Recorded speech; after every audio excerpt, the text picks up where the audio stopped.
Yeah, I just gotta make sure so I had that shit ready so I can put it on YouTube. Anyway. I'm on my Huh? I'm on my iPhone right now. I'm not on the computer. Alright. What up? Alright, let me start this off. Hey, what's up, everybody? This is Comic Con Artist, and we are here for another week of Comic Chat Live for February 25th, 2012. And this week, I have with me Josh, Toxin, and Lost. Pretty much the original crew, except for Pillow. We are OG up in this joint. Yeah, boy. Hell yeah. So, let me see. Last week we were talking about it was me and Josh, and we were talking about the movies. The upcoming movies, the trailers that they showed, the Avengers spot, the Amazing Spider-Man, and various other things. The week before that, me, Toxin, and Josh had all got together to talk about that, but that video got fucked up, so that would be stricken from the record because I told them that pretty much never happened. But so this week we'll be talking about a couple other things that, some things that have been announced recently, and some things we didn't talk about before. So the first thing, as you can probably see in the background if anybody's watching, is the Man of Steel movie. And I don't know, I haven't really heard much about this. I believe Josh, you brought it up. It was somebody that brought it up. I did. Oh, Toxin, you brought it up. And I don't know, I've been looking up some of the stuff. I looked up some of it on IMDb. I believe that's what the website is called. I don't know, I never been there. But something like that. And, just talking about when it's supposed to be coming out 2013, seeing the picture of the Superman holding it's like the vault door. Yeah. And it actually looks pretty good. I found another picture, I guess showing him as Superman and him as Clark Kent. And they also has like the little S curl. He actually looks like Superman, and that's probably been like the biggest thing for me in the past Superman Returns pretty much, is I felt like he didn't really look like Superman or Clark Kent to me. He looked too damn like skinny and. He looked like he looked like they just put like a teen drama dude in a Superman movie. He looked like a normal dude. Like they just picked some taxidermists off the street. Yeah, like it looked like someone said that it looked like Dawson's Creek, like put into Superman characters. Exactly, but now I feel like we actually getting somebody who looks like Superman. So I don't know if they do this right. Then I'm hoping for a good Superman movie. I actually like Superman. I just don't like the suit. That's the only thing I don't really care for. I don't understand. Why you have a problem with the suit? Well, I don't really like when they make the Superman suit look like it's made out of rubber. And I don't really like the look of it. I think it could be a little bit brighter. I'm just like, it's kind of nitpicky, but I don't know. Yeah. Well, it is a reboot suit, so it is a little bit more dark. Yeah, I mean, you could say the same thing about the Spider-Man suit, which I think looks fantastic, by the way. Yeah, and I kind of have a disdain for it. Oh, really? I don't hate it. I like it. But I just think it's unnecessary. That's like it is really unnecessary. It seemed like they just did it so it'd be different than the Tobey Maguire Spider-Man. That's what I was like. It's not bad. It just feels not bad looking. It's just like why they gave him Skechers.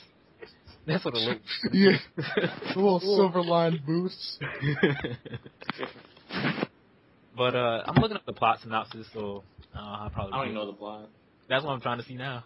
In the pantheon of superheroes, Superman is the most recognized and revered character of all time. Bullshit. Clark Kent, Kal-El, Henry Cavill. I guess the plain name is Henry Cavill.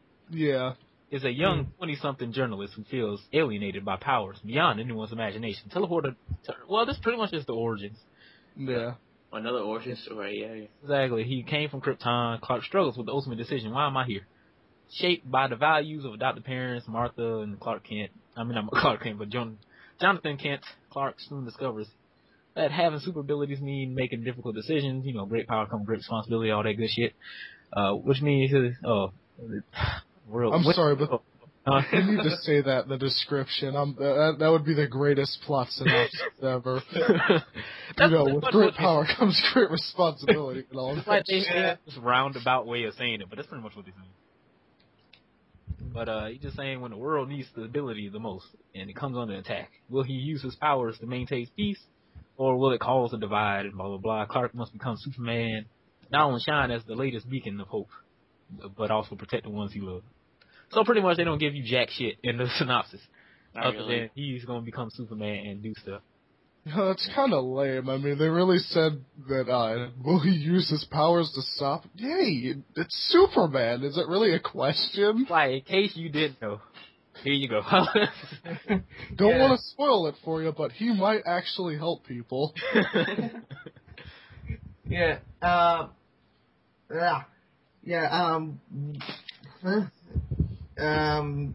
of course, again, they're doing this whole reboot thing. I find it, same with Spider-Man, is we know the origin, everybody knows the origin of Superman. You know, planet, kaboom, Krypton, shield on his chest. We had to put Krypton this time. Yeah. Yeah, we don't need no reboot to have the origin in it. We all know the origin. Also, the only way, and I think this is gonna be a big blockbuster movie because of one particular reason. You have Christopher Nolan introducing it, so that is gonna be the bigger. Yeah. Because here on IMDb it says the director is Zack Snyder, writer David S. Goyer. Yeah. I don't know about that. Stars Kevin Costner, something like that.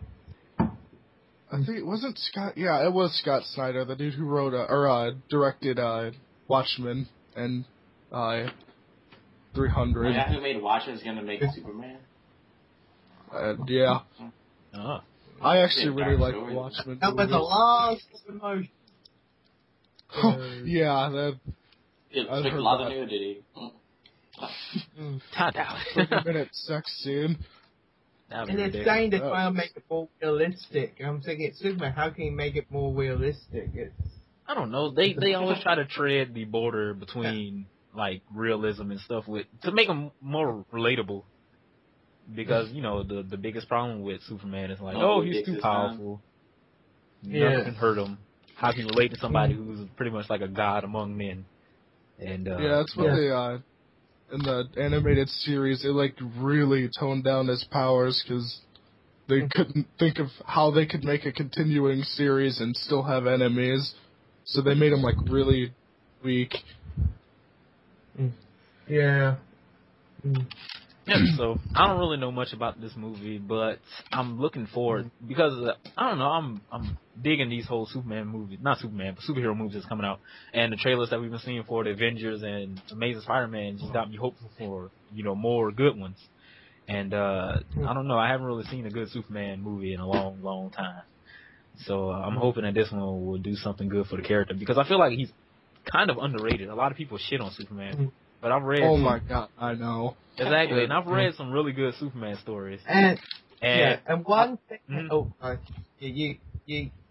was just gonna say that I can actually relate to Superman sometimes. Just when you see the whole. Yeah, because it's like the cool thing about Superman is that like Superman isn't really him. Like Clark Kent is the real him, and I like that aspect of the character because it's not him being a superhero. It's more about him just being that person. And that person is what makes him a hero, because he's just a great guy. Yeah, that's that kind of varies between writers. Cause a lot of the time it's, well, I'm not really Clark Kent, or Clark Kent's the mask, and then sometimes they go Superman's a mask, and they'll switch it up. It's kind of confusing after a while because you don't really know which one he'd rather be. And I say with this whole realistic, not realistic, relatable, like, Superman is too powerful, I can't relate him. You don't relate to Superman, you relate to Clark Kent, because he's supposed to be the human after that we can all be relatable. And, same with, like, we don't get relatable to Spider-Man, we relate to Peter Parker, and all that kind of stuff. So that's. Oh no, you keep going. I just thought of something. That's what I'm gonna say with this whole, Superman's too powerful, I can't relate to him. You don't relate to Superman, you relate to Clark Kent, and unless you're if it's a Smallville Clark Kent, you just don't relate to him at all. So, yeah. But yeah. I think that's like the big difference between Superman and Spider-Man is because in a sense that you can relate to Spider-Man, as a superhero because of all the bad things that happen to him, and just seeing that old Spidey Peter Parker look, and just what he has to go through being a hero. Now, I don't know that like I was saying before a long time ago, any character can be good depending on how they're written. Which is like the weird ambiguity of comic book characters. Like any character, like right now, I hate Deadpool, and everybody loves Deadpool, but I fucking hate him right now because he's in a terrible book, and that's the only thing he's in. Unless, he's in Uncanny X-Force, but he don't do much in there. You just have like knock joke here and there, and some good character development. I'll be right back, guys. Hold on. I get on my computer. This iPhone 6 my phone 6 had died. All right. But, that it's nothing really good with Deadpool, and the little things here and there, like, Volko brought it up. He was like, when I was talking about the comic book events or whatever, he was like, Fear Itself Deadpool was terrible, and I was like, yeah, it was. It was fucking awful. It made me hate that character. I didn't read it. It was so bad, I couldn't finish all of it. But, that's the whole thing, like, any character, including Superman, can be, good if it's done well. Like All-Star Superman. Go ahead. No, that's just like All-Star Superman.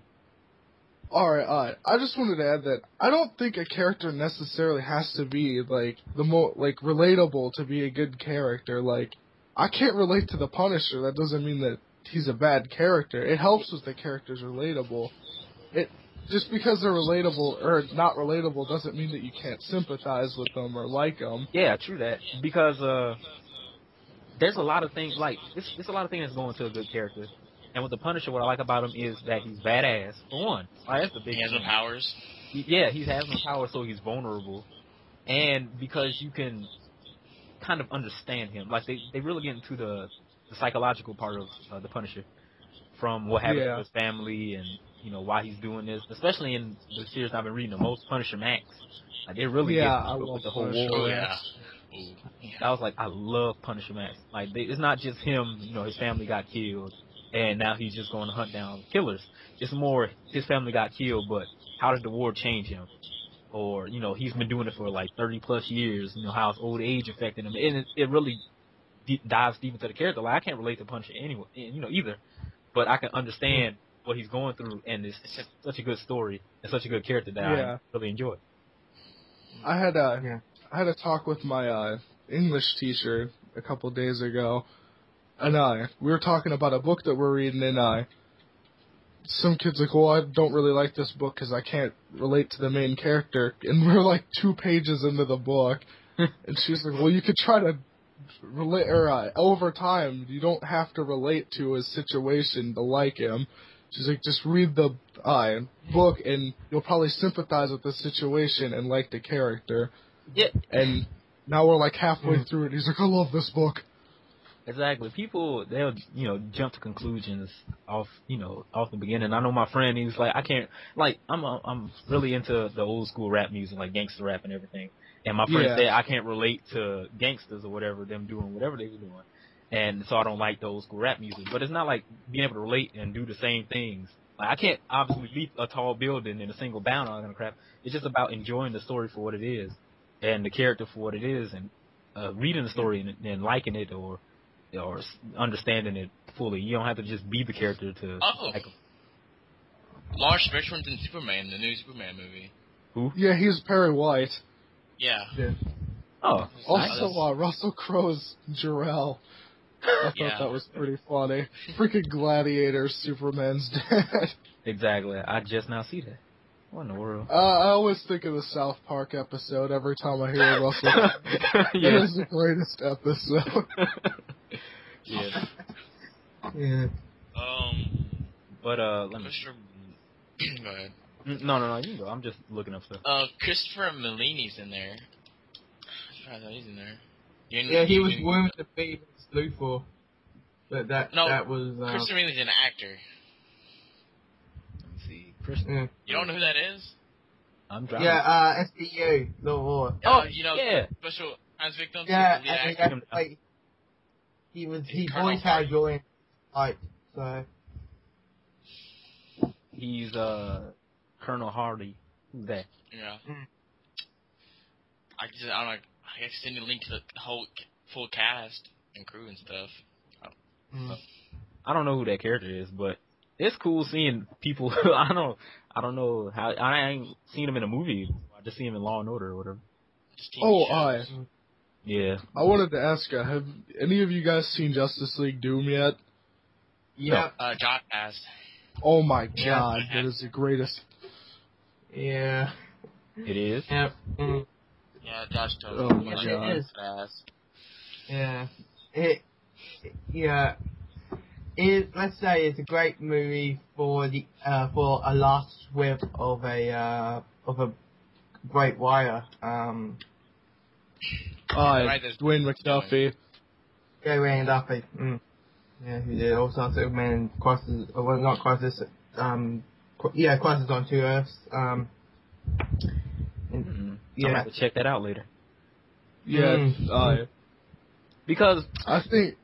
Oh, go ahead. I was just gonna say I don't know. Just growing up watching all the animated shows, they were great. Yeah.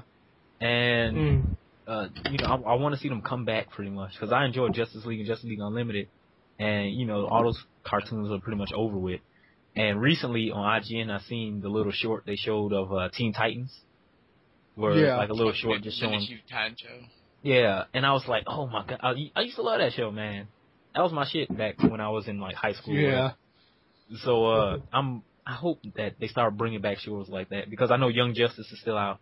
My friend was just talking about Young Justice, and he's not I don't really like that show. You don't like it? I don't like it either. No. I ain't really seen it, but they was watching it or something like that, and I don't know. I hope they start bringing back shows like that because ain't no cartoons on, ain't crack on. It's just garbage on TV. So I hope they start bringing back some more There's a cartoons. couple good shows there now and then. All I watch, like if I do watch TV, I seen Adventure Time. That's pretty enjoyable. Oh yeah, that shit's cool. But that shit's fucking hilariously stupid. But other than that, I just want them to bring back some stuff like that because I don't know, I always enjoyed that. But let me see. Yeah, what's it called? Justice League Doom is based off of a storyline in the comics. Yeah, Tower of Babel, which is one of my all-time favorite like comic book arcs, and it's like it deviates from it, like it takes elements from it, and when it does, it's like perfect, like just straight out of the book what it actually does take from it. But they have to change a few things, and one of them is the main villain. Instead of being Raish, it's Vandal Savage, which, I mean, they're not really that much different. Both of them, they're immortal. Pretty powerful. It's just, I liked it better when it was Raish, because, well, I like Raish, and also he had a more personal connection to Batman, who's like the main focus of the story. Oh. So it's less personal, but it's still a really good movie. Alright, cool. I'm gonna have to check that out, actually. Because I've been looking forward to these, because DC, they've been on point with their animated movies. Oh yeah. Really good. I want to see this. Send me the new Superman movie, maybe not. You ever notice how Marvel has like no animated movies? The only ones I remember were the Avenger ones, and they always end the same. They end the same where it's like, okay, we all working together. Oh no, Hulk angry. Let's beat him up, and that's the end of the movie. Yeah, I was like, why is Hulk always the main villain? And then I think the other one was when they went to the future to see their children, and I didn't watch that one. Yeah, I didn't either. It's kind of like Marvel take note what DC is doing with the animated movies. They need to take notes from each other. Like Marvel need to take notes with the animated movies, and DC need to take notes with the actual big screen movies. Even though the Dark Knight is fine. Yeah. They just need to fix every time someone's like, "Oh, DC's movies suck," I'm like, "Yeah, Dark Knight." Just saying. The only good movies that DC had was the original Superman movies. Yeah. Yes, I love the first Superman. And, oh yeah, that shit was awesome. see. I'm looking up some more stuff. You're talking about Kick-Ass 2. Oh, have you read Have Yes, you been please. reading that book? Yes. For my God. anybody who was subscribed to me back when I was Comic-Con artist, I was uploading the Kick-Ass comics, and I fucking love Kick-Ass. Like, it's crazy because I seen the movie first before I read the comic book. So normally, I watch the movie first and I read the comic book, and I'm like, oh, the comic book's way better than the movie. But in this case, it's kind of weird. Like, they were both so good, and the movie was pretty much like the comic book, panel by panel until close to the ending, where they switched things. And then it changed, and both of the changes were awesome. So I love both of them for different reasons. And I've been reading the recent Kick-Ass 2, and that's been great. It had its dips and dodges every now and again. I still want to see Hit Girl do stuff, which they kind of get. Which they did a lot in the movie. Yeah, so I don't. Oh man, it's been so good. Shit done hit the fan. Recently. I know it got crazy. So I would love to see what they do with this movie, even if they don't keep it the same as the comic book. I'm really looking forward to this. How about y'all? Kind of should have killed Big Daddy. Kind of sad. It was crazy. I liked him better in the movie than I did in the comic. Yeah. Nicolas Cage. Yeah. Angie or something. Good job, baby girl. That was the only good thing Nicolas Cage has been in forever. Except the new Ghost. I like the new Ghost Rider. Oh my god, I hated it. I like it. Sorry. I haven't seen it yet. I like it. I haven't seen it yet either. Okay. We was talking about it. Let me rephrase that. I like it, but just to make fun of it. It's not a good Marvel movie. It's just a good standalone movie. I mean, me and my friend tore that movie to shreds when we were... That's what it seemed like a lot of people are doing. Like, oh my god, we were dying the whole movie. It's like one of those movies that's not really a great movie, but is enjoyable to watch. Because you just either talk about it a lot, or you just laugh at all the crazy things happening in it. Green Lantern. I'm gonna tell you, the devil doesn't do shit in the movie. So I know. Hours. And Ghost Rider kills him with one hit. Oh, they bringing that back. He killed the devil with one hit. No, he didn't use his eyes. He threw him. You know the trailer when he gets his chain, he throws him to the ground. Yeah. He throws him down to hell, and it's the cheesiest effect ever. Oh, let's not talk about the shaky camera. It's worse than freaking Cloverfield. Oh. But I like the fight when it's Ghost Rider and Darkseid started a fight. I like that. Yeah. That's right. They actually made a good villain for that, and they're actually they almost beat Ghost Rider, I think. Freaking Christopher Lambert was in the movie for a whole 2 minutes. Hey, you guys know I was Raiden, right? And then he was just gone. Yeah. But yeah, I'll probably check out that movie, but I'm most likely going to watching it with a bunch of friends because I feel like that's the best way to watch a movie like that. Yeah, it is. I would have never made it through Green Lantern alone. Worse than Ghost Rider. I remember I saw a commercial where like he made the part of the movie where he makes that Hot Wheels track, and it was an ad for Hot Wheels, and I was like, oh, that's pretty cool. I watched him like it's in the movie. Are you kidding me? It's like it's on fire. And he puts like 500 more people in danger by moving the helicopter. Yeah, over. I heard a lot of people saying that. Yeah. But okay, I want to ask you guys' opinion. What's worse, Captain America or Ghost Rider? That's hard. That's hard. Wait. What? Because I've seen Captain America. I got a lot of problems with Captain America. I love Captain America. Oh, you did? Oh. It was fast paced. I thought it was like a normal hour movie. All right. This is my problem with Captain America. I'm not saying Captain America's shit or anything. It's just it didn't do stuff right. Yeah, like, my biggest problem was with Cap. Like, at the first, when I seen Chris Evans being Cap, I was like, that didn't really fit with me. Because Cap, he's supposed to be the golden boy, the soldier. He's All better American. Captain America than Johnny Storm. Yeah, he was. I'll give you that one. But my I biggest actually problem liked him as Johnny Storm. It's just the movie sucked. Yeah, the movie sucked. I liked him as Johnny Storm. But it's weird Galactus Cloud. Sorry, I had to. Captain America, to me, he's supposed to be a soldier, but in the movie, he never really trained to be a soldier. He was just, so it made it seem like it was just all the serum, or he just had some innate skill of being good as a soldier. I wanted to see him become a soldier. He was just like, oh, I got a weapon, and I'll become an actor, and then I'll save a bunch of people, and I'm Captain America. And I was like, And then the Red Skull was so fucking stupid. I hated him. You didn't like Red Skull? I didn't like Oh, cool. He was so cool in the movie, but he didn't do shit but kill his own people. Yeah, you gotta. That's why I was like, what the fuck? And make the Nazi pimp-mobile. I'm sorry, but that thing was a Nazi pimp-mobile. You cannot change my mind. That's why I was like, he could have been such a great villain, but the entire time he's like, oh my god, it's the Cosmic Cube. I need to harness the power. But they get the right actor for him. Yes, like, I think they did a good job casting. I think he looked great as the Red Skull. They did the face makeup or whatever. Fine, like, I think he looked great as the Red Skull. When I seen him, I was like, oh shit, he looked cool. But he didn't do shit. He didn't seem menacing. The Red Skull's supposed to be badass Nazi. In this movie, he was just like running. Every 5 fucking seconds, he's seen Captain America. They're like, oh, stupid American boy. That's my worst Nazi impersonation ever, but Yeah. he's just like, stupid American boy, I hate you, but I'm gonna run because I got stuff to do. And he just keeps leaving. This might be my only claim I have, but when they launched missiles, why did they have people driving the missiles? Yeah, that was hilariously stupid. I mean, that... And the motorbike scene. Oh, Yeah. There should be a law saying we can't have Captain America on a motorbike. Oh. That was... like, the movie wasn't shit. But And why did the robots with the flamethrower shoot the flames around him? What do you gain from that? I mean, wouldn't you want to burn him? that's why I was like, these little intricate details is why I hate why the movie pissed me off, at least. Because I'm just always sitting there like, why won't they just kill somebody? Or why won't they just kill Cap? Because they have all the opportunities in to kill him.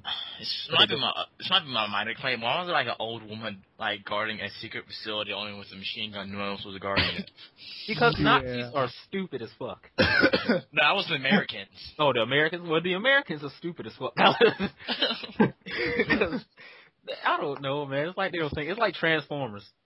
When the first one was good. Yeah, but the one scene where the Transformers leave the important piece of the spark or whatever in the humans, knowing that the humans have no chance of beating the we'll come get it later. Okay, it made no sense. That was We like have known for thousands of years that it's in this pair of glasses. We'll get it later. Yeah, I heard about Transformers 4, and a lot of people. I guess we get one person stayed with Transformers, the remake. Michael Bay. It's just my biggest problem with Transformers is not enough character, and it's more about special effects and explosions. Oh, I have a list. We'll see. Let's start with like, I got a lot of problems. My friends are always trying to debate with me why that movie is good, and I tell them the shit every time I go. I hate the second all one shit, three not of the them. first one. The third one was tolerable because of the effects. Yeah. I hate all of them. Thank you. I'm glad I'm not the only one. I haven't seen the third one yet, so I can't debate. Yeah. The third one is pretty one good effects on the building. I remember, they kill Optimus Prime in the second one, and he's literally back 10 minutes later. Oh, gee, I'm glad that plot element was just so important. It wasn't really 10 minutes, it was like an hour later. My biggest problem with the second one is that he just came back and whooped everybody's ass. Yeah. I was like, I like ridiculous robots. I like Megatron as the villain. Megatron is supposed to be more powerful than Optimus. He's a bitch. In this movie, yes, he is. Let's run away. He's like, side screen. Don't talk back to me. I'm your boss, bitch. And then as soon as the side screen turns around and walks out the door, he's like, yes, master. I shall lick your toes. And he's just talking to the guy.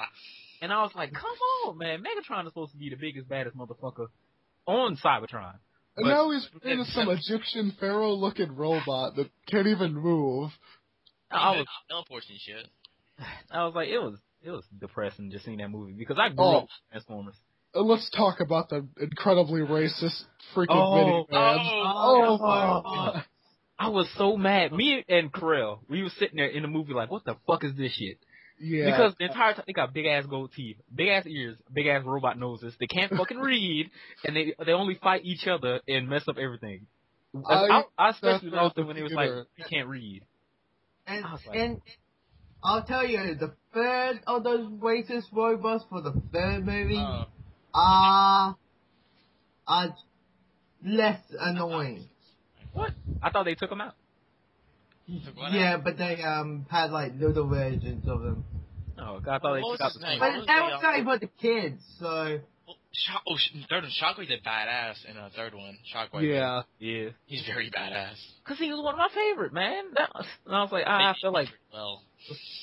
certain characters didn't give the respect they deserve. Oh, And I felt like the RC? movie, RC got blown up with one shot. that's what I felt in the first one with Jazz. When he got Oh, ripped- yeah. Oh, he got ripped in half by Megatron. I was I like, love how oh, every robot comes back to life in the second one, but Jazz. Yeah. exactly. As soon as I saw Revenge of the Fall, I'm like, I guess Jazz is coming back. Nope. Oh, They don't even mention him. the police car didn't make it. The tank didn't make it. I can list like a couple other the films that didn't make it. Frenzy didn't make it. It's just upsetting just watching. That was like, I didn't really enjoy it. It was more, you know, We'll just nostalgic the stuff. first one was good and leave it at that. It was decent, but I just had a lot of problems with it. The second one was bad, and I haven't seen the third, Third one. one? So a lot of, Which one is better, the third or the first? Which one's better? I like the third one the Yeah, best out of all of them. Yeah, I give like But that's not really saying much, so it isn't, but it's a decent movie. yeah. So I wouldn't even go that far. Well, I'd say what's that- it's. I won't leave during the movie. what was that chubby black guy's name? He's a famous actor. Tracy Morgan. It's not No. Tracy. Oh, I It's not Tracy Morgan. No, hell no. No, it's not Tracy Morgan. okay. You know the voice. You know, Gears of War. You know Coltrane. yeah. Yeah. That actor. What's his name? Alright, let me look it up. Cold Train. Gears of War. The actor. What's the actor's name? It have looks like- exactly the same.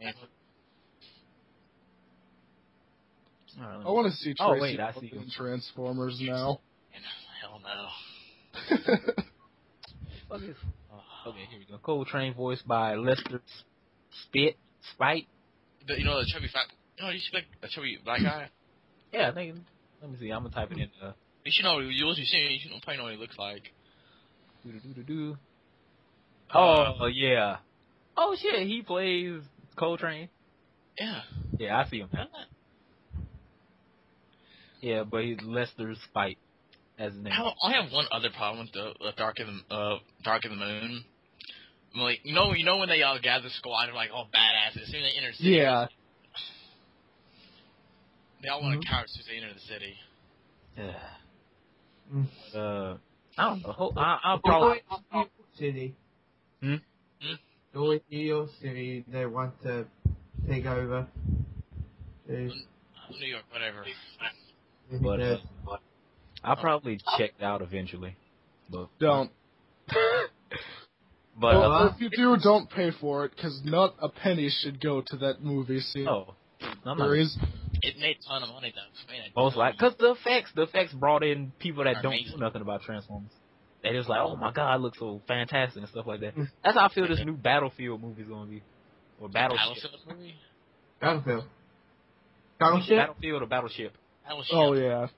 Battleship. where it just seems like Yeah. Transformers on water. Like, I literally- swear, I thought that was a board game. I really thought that was about True the that. board game. I'm like, are you kidding me? That's what I thought too.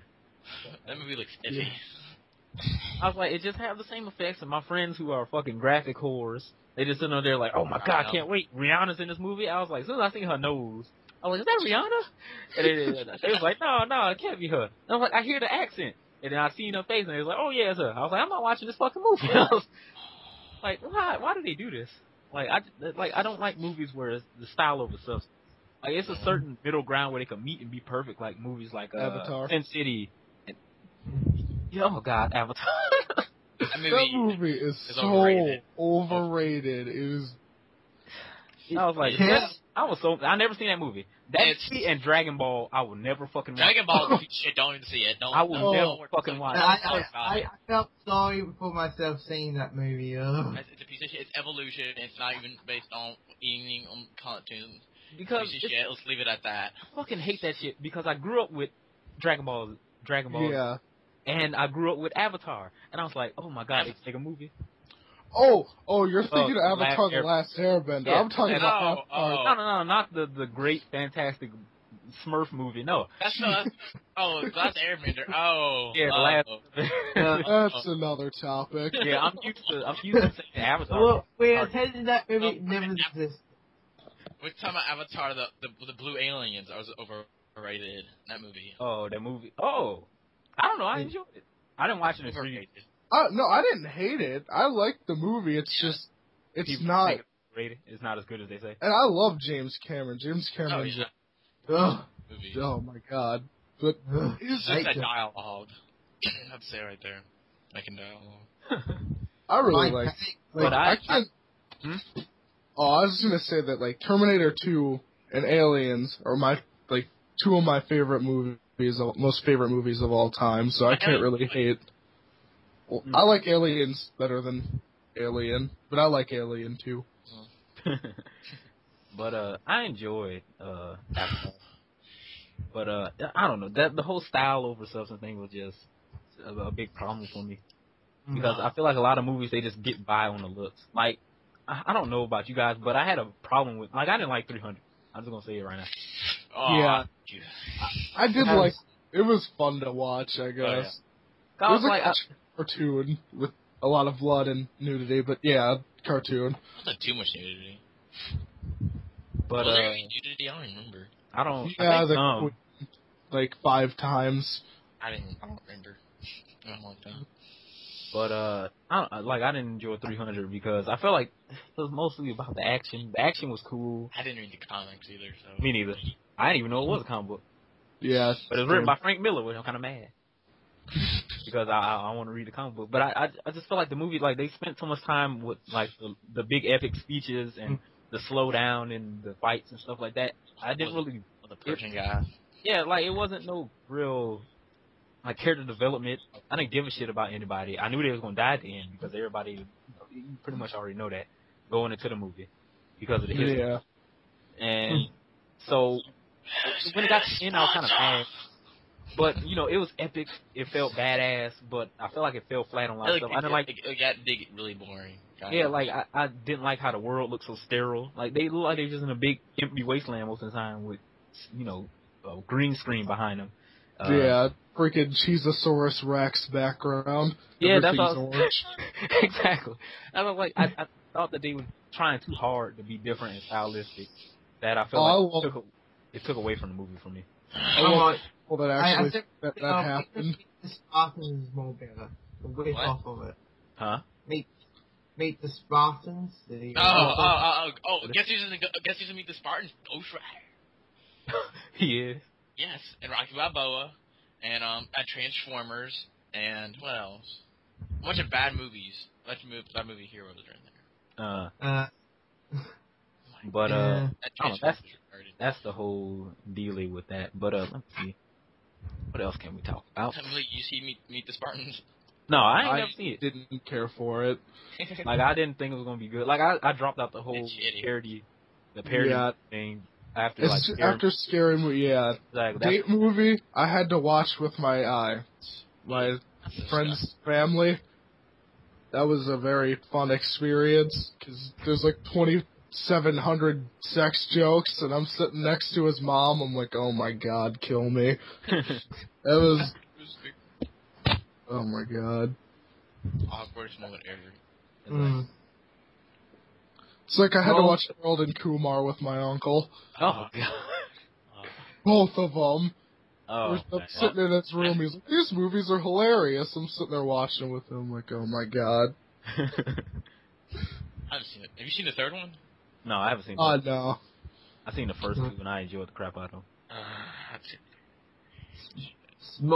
Smallville season 11. Don't talk about it. I was trying my hardest not to bring that up because I was making the The comment. comic book version of Smallville as Superman. I have talked enough about this. Don't. Let's not talk about it anymore. Let's talk about what it was about the villains. I'm gonna regret saying Okay, first of all, how is Lex even going to be there if he doesn't even have any memory? How is he evil? What is his motivation? The fact that he can't remember anything? Does it mean everyone with amnesia is automatically evil? It doesn't even make any sense. I thought you don't want to talk about it. I'm sorry, no. You have to read that. Smallville. He's Superman. He lives in Metropolis. It should stop being called Smallville in season 5. All right, I'm done. Just Okay. No. I'm gonna regret saying this, but the Amazing Spider-Man video game looks pretty good. Oh, Yeah. Oh, yeah. I agree. Look terrible. Oh yeah, the Rhino trailer came out. You seen the Rhino trailer, Malik? Yeah, that one made, that's what made me think it looked pretty good. Yeah, like, I'm actually looking forward to it. Beanox, they making it. I hope they don't shit on it like Edge of Time. Like, I'm looking forward to Shadow Dimensions. I still haven't played it. What's wrong with I know, the they've been up for 2 years. I know, but man, Skyrim. Yes. Oh. I But keep my life in a good way. I've been playing. I think I put in like 70 hours already this time. Oh, I don't even want to know how many hours I put into Skyrim. Like 20, I think. I think I put like 4 months worth. But I know Edge of Time didn't do too well. I know they're trying to make it more cinematic and stuff like that because there were a lot of critics saying that the first game didn't really have the greatest of stories. They were just new and refreshing and cool and. Did it really need that good of a story? I mean, I didn't really. The story was good enough. Yeah, that's what a lot of people. That's why I got such high, reviews and stuff because it was good enough. I mean, it was like dumb fun. I just got to see the Ultimate Spider-Man 2099, amazing, and exactly. The best. I'm gonna get that shit. Yeah. But Beanox, they making the new Amazing Spider-Man game, having it back in the open world, New York, which can be good or bad. Because I was with everybody when it was like, oh, I love the open city New York and blah blah blah blah blah. But at the same time, you don't get to do nothing in it. Yeah, you just swing. That's it. But that's what everybody loves. It's weird. Ultimate Spider-Man swinging was awesome. The Ultimate Spider-Man and Amazing Spider-Man. You know, they're vultures. They're all like, man, the Noir vulture? Yeah. Yeah, that shit. Yeah, that was a threat in the Noir universe. Yeah, and man, when somebody recommended me to upload the Noir series, yeah. I was like, oh, well, whatever. That's where I read it, too. Exactly. I was like, well, whatever. I'll just do it because I didn't really know nothing about the Noir. I love the whole, the Noir style, the black and white type, thing. That's why I picked up Alien Noir because I was like, I love that stuff. It's all gritty and realistic and cool. So I was like, I'll be interested in this. Might as well read it. And then, I got to thank that guy. I think it was Darkness Signal. He wanted me to upload it. God, it was a long time ago. But I read it and I was like, this is fantastic because it made Spider-Man seem actually badass. Because he had a revolver and a Tommy gun. Yeah. And he had the overcoat or whatever. And he had the black. Oh man, he killed. I think didn't he kill the? I'm not trying to spoil anything, but I think he killed the Vulture like right in front of Aunt May. Yeah, he shot him. Yeah, and I was like, she yells at him. Yeah, she was like, "You could have did anything." He was like, "But he was gonna eat you." And he was like, "Well, you could have did something else." He was like, "But he was gonna, he's gonna just chump on you, bitch." And then she was like, "I heard you have superpowers. You could have handled it in any other way. You used to come like a coward." I'm like, "Oh, yeah." And I was mad about that, but you can see how it hurt Peter. Yeah. Because she didn't she didn't know he was Peter and it hurt him. Yeah. It was ridiculous. I love Black Cat in that. Oh yeah. Yeah. That's why I was so fucking happy. I think it's the only Noir book that had like a sequel where it had the eyes of the face without eyes or something like that, or the eyes without a face. I would read like an ongoing of that. I would love that. Yes. That's why, man, I was so happy when they announced Noir for Shadow Dimensions, man. I remember the only 2 Noir books that I've really liked that I read are, those 2 and also Luke Cage. Luke Cage was amazing. Yeah, I love Luke Cage Noir. And I'm not even really that big of a Luke Cage fan. Luke Cage, please tell me. Luke Cage is an African-American superhero. He just has, enhanced strength and unbreakable skin or whatever. He went to jail for like a crime that he didn't commit, and then they performed some surgery. Like there's always some experimental surgery.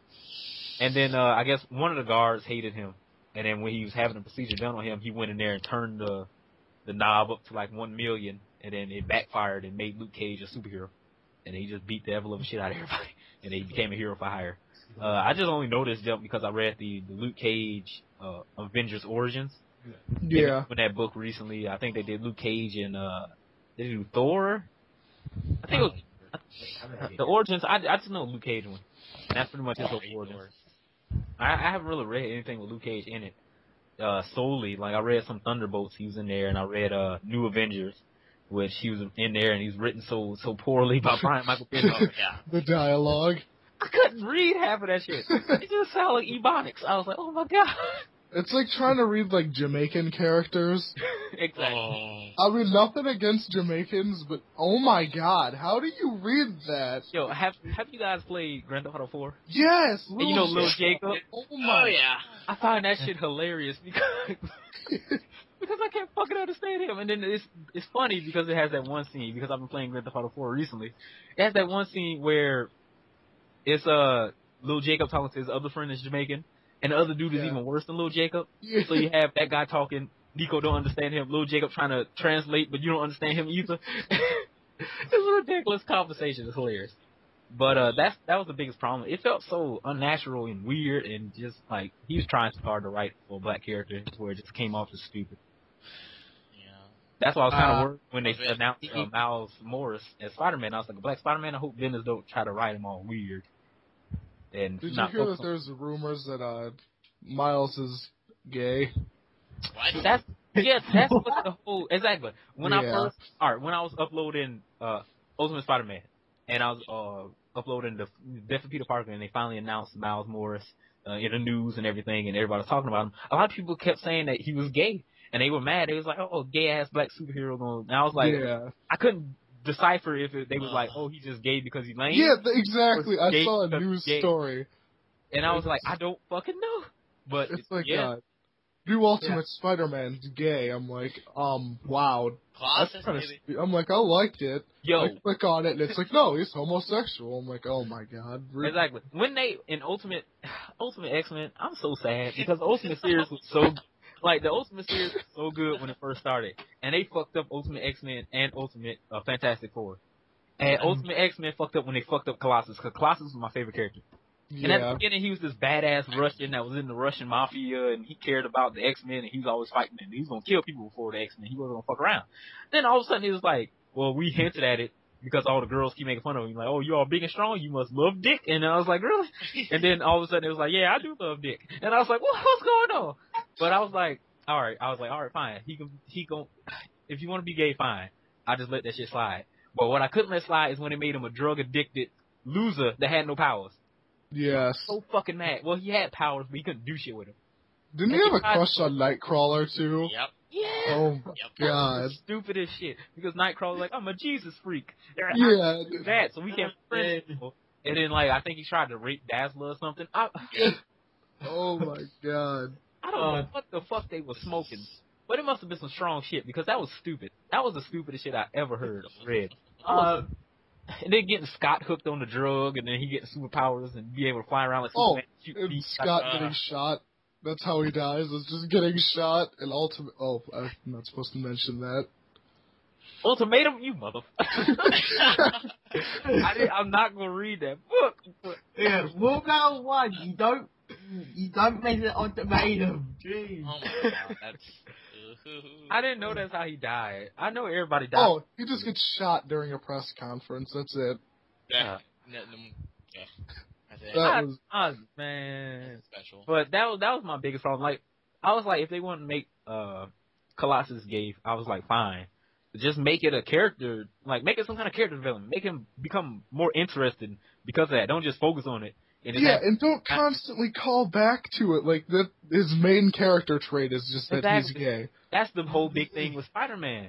When they brought out Miles Morris, I didn't want the whole character trait to just be he's black. Exactly. And he's just like, hey, man, want to play some b-ball? And he just leaping off of buildings and eating chicken and shit. No, I didn't want it to be like I wanted him to just be a cool character that just was black and just grew up in a black environment. And that's what Bendis has been doing. But they did such a bad job with Colossus. I was like, what the fuck is this shit? And I read the entire fucking Ultimate series because I'm going to upload all of them. Why do you need the whole fucking thing? Because I'm stupid. A lot of people wanted me to upload it. So I was like, all right, I'm going to read all of it first. That was my whole thing. I had to read farther than I was uploading. So I didn't spoil nothing for me. Why did you bother up? That was the whole thing that kind of turned me off of uploading. Everybody was like, you got to upload it. You got to upload more of it. Because I got to like I think I uploaded up to issue like 40 something. And people was like, get to 46 because that's the whole date night issue, which is a good issue. X-Men, Ultimate X-Men didn't get shitty until around like issue 60, I believe. That's when it got bad, and all the way up to 100, it was just fucking terrible. But before that, it had the whole cool thing, like, you know, what was it, Angel and Dazzler coming together and being you know, having a relationship and all that stuff. Like, it was cool. Like, they did a good job, and then they just fucked it all up. And I read all of it because I was like, it was good at one point. Hopefully, they get good again. Because back in the beginning, when it was Mark Miller and Brian Michael Bendis, and you know, they were pretty much writing the Ultimate line, the books were fantastic. But when other people, you know, changed hands, Jeff Loeb. and he jumped, and people like him jumped into the book and just fucked everything up by trying to make it new and inventive. I think that was the biggest strength of the Ultimate Universe and the biggest drawback of the Ultimate Universe, because it had its similarities with the regular universe, but at the same time it took risks, and it was rewarded for the risk, especially in Spider-Man. But at the same time, people want to take it a step too far, and you give people an inch and they take a mile, because it's like, yeah, you can do whatever you want in Ultimate books. Well, let's just fuck up all your favorite characters. That's the first thing we got to do. Then we'll fucking kill them all. It's the perfect goddamn plan. I remember. I was so mad. So we talked about the Superman movie, and we all get like start talking about gay Colossus. Well, yeah, it went from Superman movie to a whole bunch of other topics. Transformers. Yeah. Because we're talking about the Ultimate Universe, what about the Ultimate Spider-Man TV show that's happening? Spectacular Spider-Man? Yeah, it has Drake from Drake and Josh voicing it. Oh, shit. Yeah, I'm not gonna lie, I like that show. It came out already? No, I mean the show Drake and Josh. No, it's coming out. Yeah. Like, I watched it back when I was young. Yeah. But, I don't know about him being either. J.K. Simmons as Joe Jameson and all that kind of stuff. Why couldn't they just get the same guy from Spectacular Spider-Man? Okay, why didn't they just bring Spectacular Spider-Man back? Yeah, true that. Yeah, Because I love that show. I sat down and watched that entire... proper good cartoon. Oh, once. Yeah, because I sat down and watched the whole thing on Netflix. I was like, this is great. Why the fuck did they cancel this shit? And then they bring out Ultimate Spider-Man, and I don't know how it's going to do. I honestly, to me, I think it's Marvel, like, to me, I like it just as much as I like the Justice League.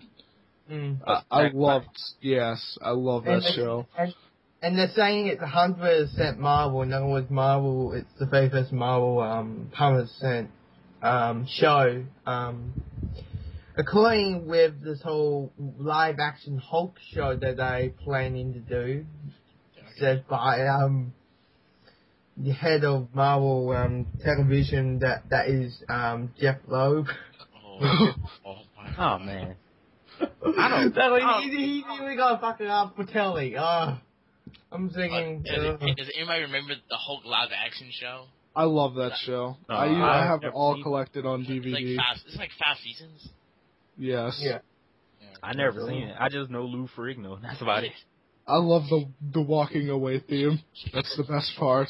Do do do do do do do. I just remember seeing that off of Family Guy. Mm. But I don't know. Hopefully it'll be good. I don't know how they're gonna do it, especially in the shadow of the movie, the Avengers coming out, and the Incredible Hulk movie. You know, it's got to be good. Yeah. People really like the Hulk, and because of those movies' success, people will actually be tuning in that show.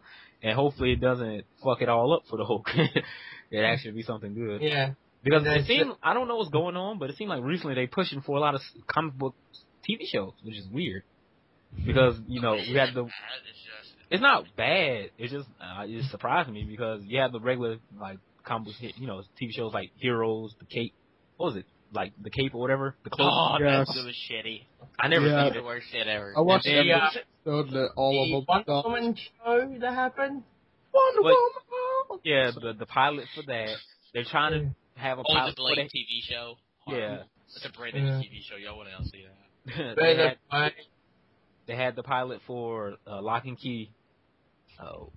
What else are they trying to? Oh, and they're trying to do Powers from Brian Michael Bendis. Yeah. Which I was like, it's a lot of comic book stuff, and then apparently the Hulk. I was like, Let's talk about The Walking Dead. Yeah. Oh yeah, no Walking Dead. I haven't watched Walking Dead. I haven't read Walking Dead. Josh, what is wrong with you, buddy? Yeah, I'm gonna have to go with them. What the hell? Because I've read all of Walking Dead and I watched up to where am I in the second season? Second, season. Like I think I'm out. I think I'm in the last. What do I remember? I remember them taking Glenn and like kidnapping him with a bunch of Mexican guys. And they kidnapped them and they wanted their guns. That was the first season. That's the first season. Oh damn! Well. Yeah, that was like that was like the fifth episode. Fourth episode, yeah. Well, I'm not that far because I don't watch TV. Yeah, yeah. Yeah, that was like I gotta get Netflix back and I'll probably start watching it again. Because I don't watch TV anymore. I just watch Netflix. The only thing I watch is Walking Dead and Big Bang Theory. Yeah. Because I enjoy the comic book and I enjoy the TV show of Walking Dead. Okay. Rash, let's talk about what episodes have you seen, Rash?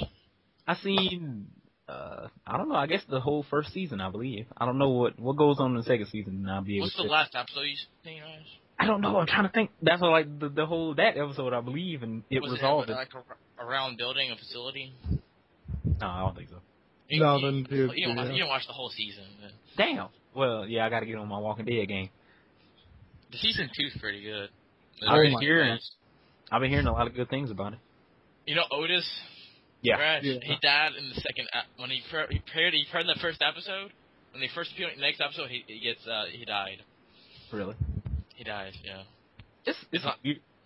Like from being a big fan of the comic book, it's so weird seeing the differences that they took in the show, but they are actually working out for the show. Like I actually like it.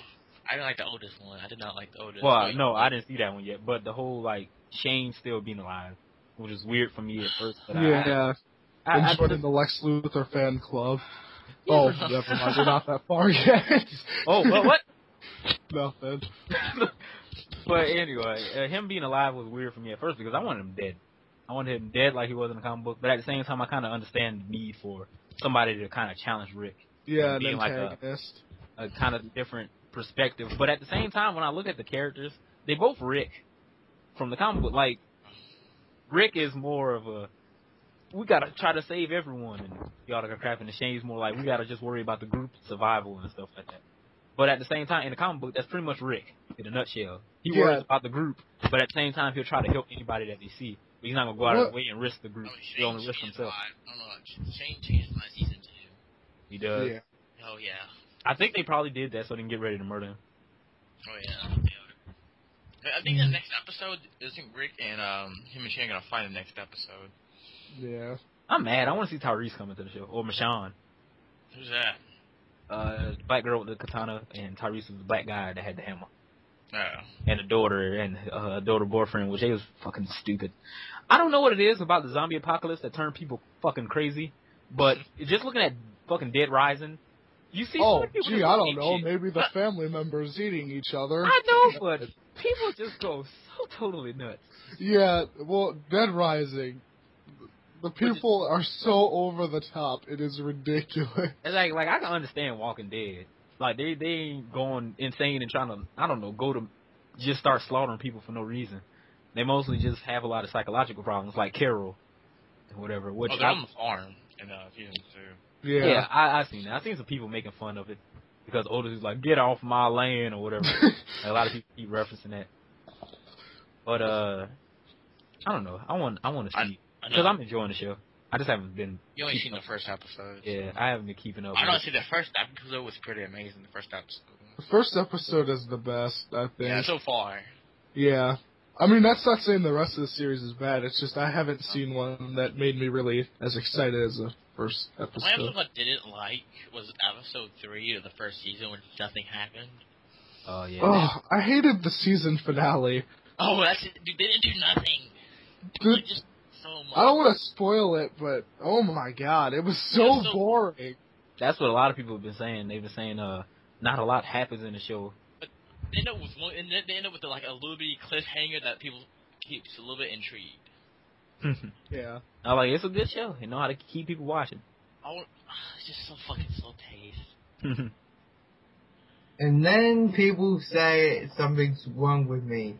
because I haven't seen any of the episodes or any. Well, there is something wrong with you. Like, the comic book is fantastic. It's probably Robert Kirkman is probably one of my favorite writers, and I believe he's probably one of the best writers on the face of the Walking planet. Dead is the most popular TV show because it broke many records. Yeah, it's broken a bunch of records. Then again, Twilight's one of the most popular movies, and I would rather get shot in the foot than see another one. I've never seen Twilight, and I probably never will. I saw the first one. Just one more movie to go in, then it's over. I feel sorry that I even know this how many movies there are going to be. Books and But Josh, if you want to read a fantastic comic book, I would highly recommend Walking Dead. Remember the mid-season finale of The Walking Dead season 2? Actually, I'm not that far. What episode you on? The last episode was when Shane does the whole Lex Luthor impression, and that's it. He does that a lot, so we have to be more specific. No, the one where he goes bald. Oh, and he chased himself. Yeah, and kills Otis. Really, He kills Otis. Yes, he does kill Otis. Sorry. Actually, he wounded him. The zombies killed him. Well, there's got to be a little technical. But that mid-season finale is like, I think the mid-season finale is better than the episode 1. Really? Yeah, that's just that ending was like, my jaw dropped. Well, that's good. Never mind. I did see the mid-season finale where they go into the bar. Yeah. Oh, it wasn't like jaw dropping. Oh my god.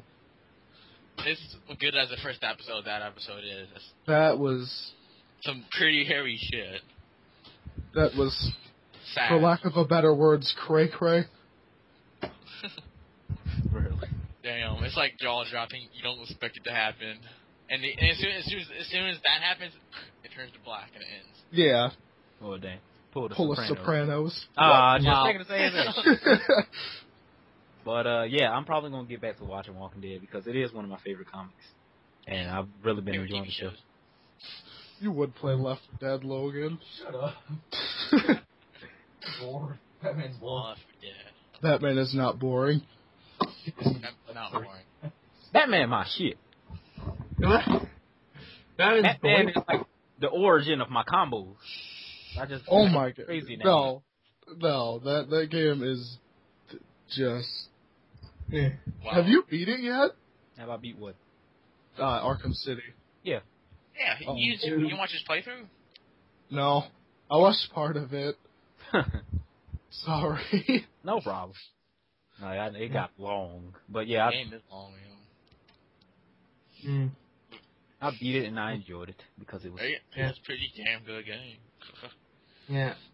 And I was like, I kind of see how Edge of Times was trying to compete with Arkham City. Dude, I'm still kind of thinking. How did you know the Joker was gonna die at the ending? How did you know that? Spoiler. No one's listening, but we got a couple people listening to us. So how did you know the Joker was gonna fucking die? I told you it's his last straw. Because look, Mark Hamill, he had an interview. Yeah, and he said, and he was like, "This is my final time playing the Joker." Yeah. And he was like, "The Joker will go out in a big bang, and this will be his final hurrah." And people was like, "What? Joker's gonna die?" And I was like, "Wait, what? Joker's gonna die?" And then I didn't really take nothing to it. Like I was like, "Oh, just people just talking shit, speculating." Then Warner Brothers got mad at Mark. Yeah, and they said, "Oh, you're revealing plot points." That's when I was like, "Oh, well, then Joker must die." Then. Yeah, no one would have even. They revealed something. There would be like a rumor that he would have died, from what Mark Hamill said. Then when Warner Brothers was like, "Oh my God, you're giving away plot points," yeah, they fucked it up, and I was. Yeah, that's why I was like, when I was playing, doing my playthrough, and I was like, well, I already knew that he was going to die. But I didn't know that, the whole thing with Clayface was going to happen. I just remember another comic book game. The Darkness. Oh, man. I want to play that, actually. The first one look, it's funny, right? Because I remember us doing Comic Chat Live a long time ago. And we were talking about the comic book games. We was looking for the Edge, like the X-Men Destiny game, which was shit. Oh, man. And then Spider-Man, Edge of Shadows and stuff. We was talking about all that. And then at the end of the show, I was like, oh yeah, The Darkness 2. And I showed the trailer. And I was like, I'm looking forward to this game because I like the trailer with the little crazy dude and the skinny dude, and he's all like had the weird eye or whatever. I was like, this actually seemed pretty cool. It is. And I was like, all right, I'm looking forward to this. And Josh was like, it looks stupid. And I didn't really get nothing from nobody else. And I was like, oh, well, I guess I'm the only one that's looking forward to this.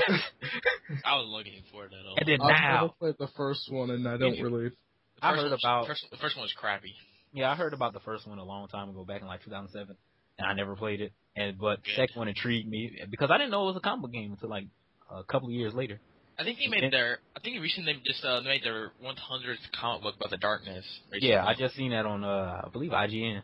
Yeah. Like Darkness finally reached 100 issues. Like I never really had the urge to read the Darkness until somebody told me that it was written by Garth Ennis. Oh, I'm reading it. Yep, that's what I'm reading now. Because I didn't fucking know that. And Garth Ennis, he wrote Punisher X.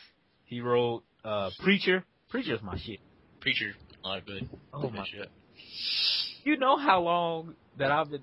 It's just one thing that this one character said that I could never let go. What? It's a redneck cop, and he pretty much everything that happened in the comic book is so unbelievable that he's like, you know who did this? Martian niggers. And I was like, oh my god. What? Me and my friends never get over that. We could never get over that. Like, oh my god. But it only gets crazier because the son has an asshole for a face. I shit you not. This whole comic book is insane. This whole comic book is insane, and I love it. I love it so much. Oh my god. Man. But when I read that, I was like, what the fuck? But it was a good. I mean, Darkness 2 is a good game, though. Yep, I played the demo. I was going to do a playthrough of it. Well, not a playthrough of the demo. Well, I was going to record the demo just for fun. I'm in here. But I never got to it. I played the demo, and it seemed pretty fun. It makes you feel powerful, which is cool. Don't play the co-op. Please don't play the co-op. A lot of people are saying that the co-op is like lackluster because you just revisit cool places. Special. But you know what co-op I am looking forward to? Mass Effect. I knew you were going to say Mass Effect. Yes. That was an intense laugh. I was just waiting. Cause I was like, I knew somebody else is looking forward to it. That's what I was You sound like Dudley from Street Fighter. Really? Oh man, I'm looking forward to Street Fighter Cross Tekken. But anyway, Mass Effect. I'm the only one in the group that read the comics, or some of the comics. Oh, I read all the comics. I haven't read any of the novels. Oh, you read Invasion? I read Invasion, I think, and Deception and Redemption or whatever. I didn't read Deception. What's I Deception? read one. It was about the Elusive Man. I read that one too. Yeah. I read the one about the Elusive Man and Liara, and then the one shot about what's his name? Jason, whatever. Yeah. The guy that played by Freddie Prinze Jr. Yeah. And then I read the recent one that was about Aria from Omega. That I think they're still coming out with monthly issues or whatever of that, but I haven't read all of it because I think it's a miniseries. But I actually enjoyed the Mass Effect comic books. Let's put it this way. I mean, they're not great. They're just good. Yeah, they're just a good read. I'll have to check them out. It's the person who wrote the comics is the writer from Mass Effect 3. Is that right, Rash? So. Race. We should call him that from now on. I don't know. But I believe he's either the writer from Mass Effect 2 or 3. He's the third one. He's on the third one. I think so. Who isn't excited for that game? I played the demo, man, and I am happy as shit. Like, oh my god. Who isn't excited for Mass Effect 3? Nah, but I pre-ordered it. I know. I got the clay. I played the demo and still You say does. I feel punch in the face, Josh. You played the demo or what? Mass Effect 3 and I. Say it. Sir. I'm still not. I still don't see the big deal over Mass Effect. Fuck you. Oh my god, he's gonna strangle you with his N7 jacket. Oh my goodness. Oh my god, dude. Oh, fuck you know, dude. See, this is gonna be Toxin's ultimatum right here. Gosh. We just say that Mass Effect 3 sucks to piss him off. Exactly. Just like yours is Dun. Smallville. I was like, I don't understand how people can not like Mass Effect. it's like the perfect story-driven experience because you pretty much get to craft your own story. And it's a good. Go ahead. Yeah, have you played the first 2 games? No. That's probably the problem. Why they don't get the shit?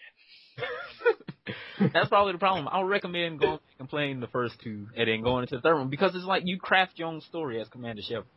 You have your own personal adventure, pretty much. Dude, there's someone that launched Mass Effect 3 into space. Yeah, IGN found it. I was mad. No, the other people found it besides IGN. But yeah, I know. They sent out a couple copies.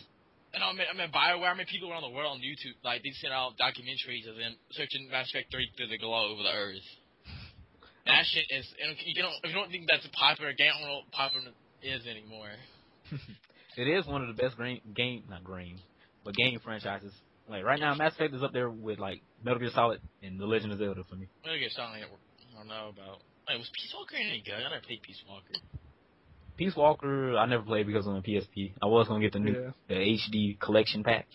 I played the demo, and I'm happy with what they did with it, with the whole close quarter combat and everything, because my friend had a PSP. It was co-op, too, wasn't it? Yeah. I didn't play it. But Mass Effect is one of those series that are just the best of the best. Yeah. To me. And right now, it's probably the best story-driven experience along with fanboy.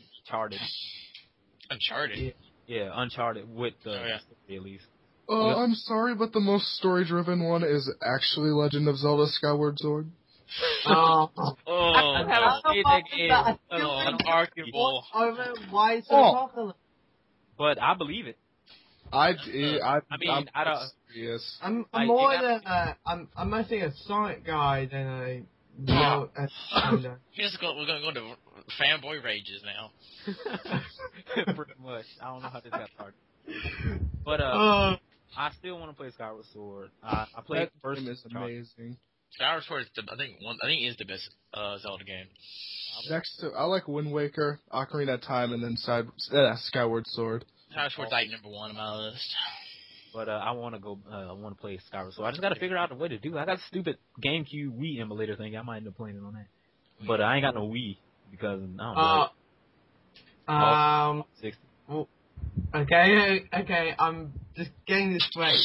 Everyone pissed over me because I still don't get the big point over Mass Effect and Zelda. Okay, I will tell you the big deal over Legend of Zelda. Hey, that game defined my I'll try to keep it down if I can. Alright.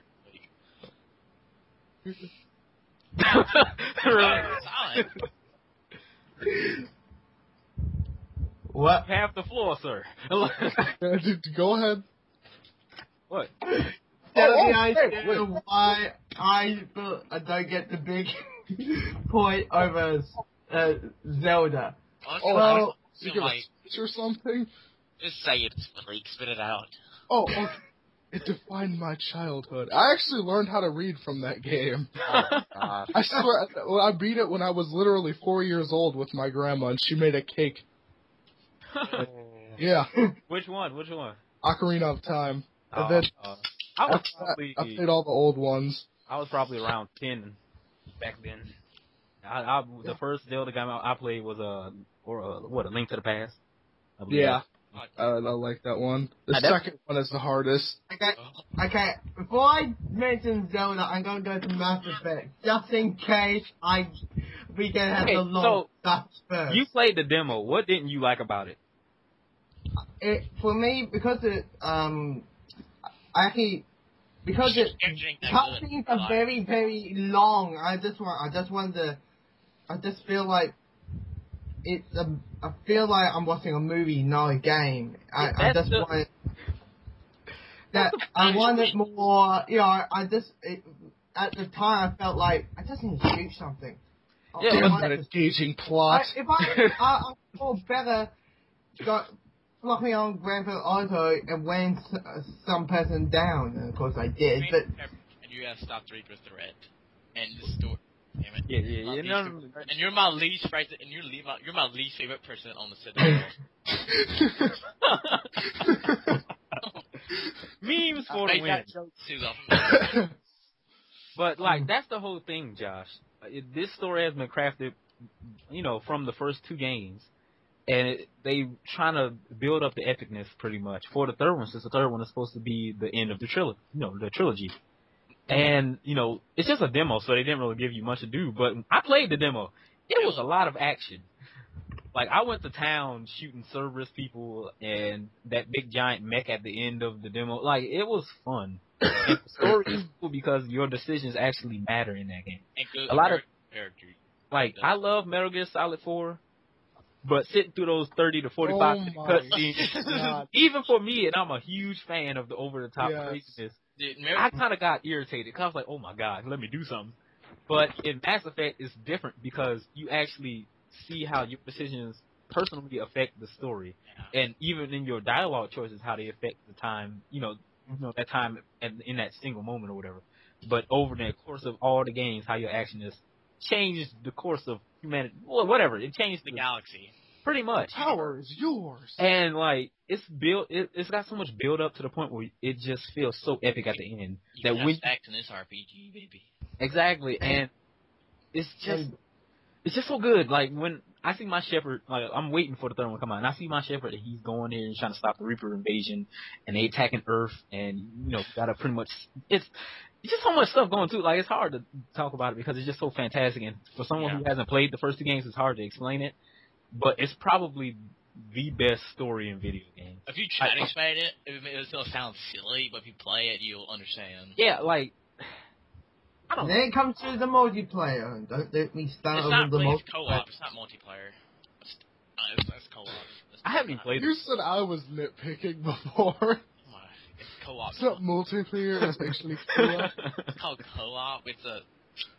It stands for cooperative experience. But yeah, the co-op, I've been hearing a lot of good things about the co-op. I love it. I'm a Krogan. That's what I was saying I wanted to be. I just want to run people over and shotgun them in the face. I have not played the demo. I played the single player demo. I haven't played multiplayer yet. Somebody said I have to unlock Krogans, and I was like, man. Is that your penguin? Like a random, exactly. Like stuff at random places. Like you call like Krogan level 1 or something. Oh, okay. Because my friend was saying I was having to unlock it, and I was all angry. But yeah, I plan on playing the demo. I'll probably end up playing it and recording it with KG maybe sometime tonight because I had a headache. But so for some reason, the joy of laughter and doing this live stream has made my headache just fade away. So laughter's the best medicine. Exactly. Oh yeah. But I'm telling you, like, if you played that demo and you don't feel like you have a firm grasp of why Mass Effect is fantastic, I would recommend just picking up the first two games. Or at least play the second one. Because I shit you not. Those games are fantastic. They got nominated Game of the Year, so they are fantastic. Yeah, like if you can't take our word for it, just look anywhere. You can see anybody just loving Mass Effect.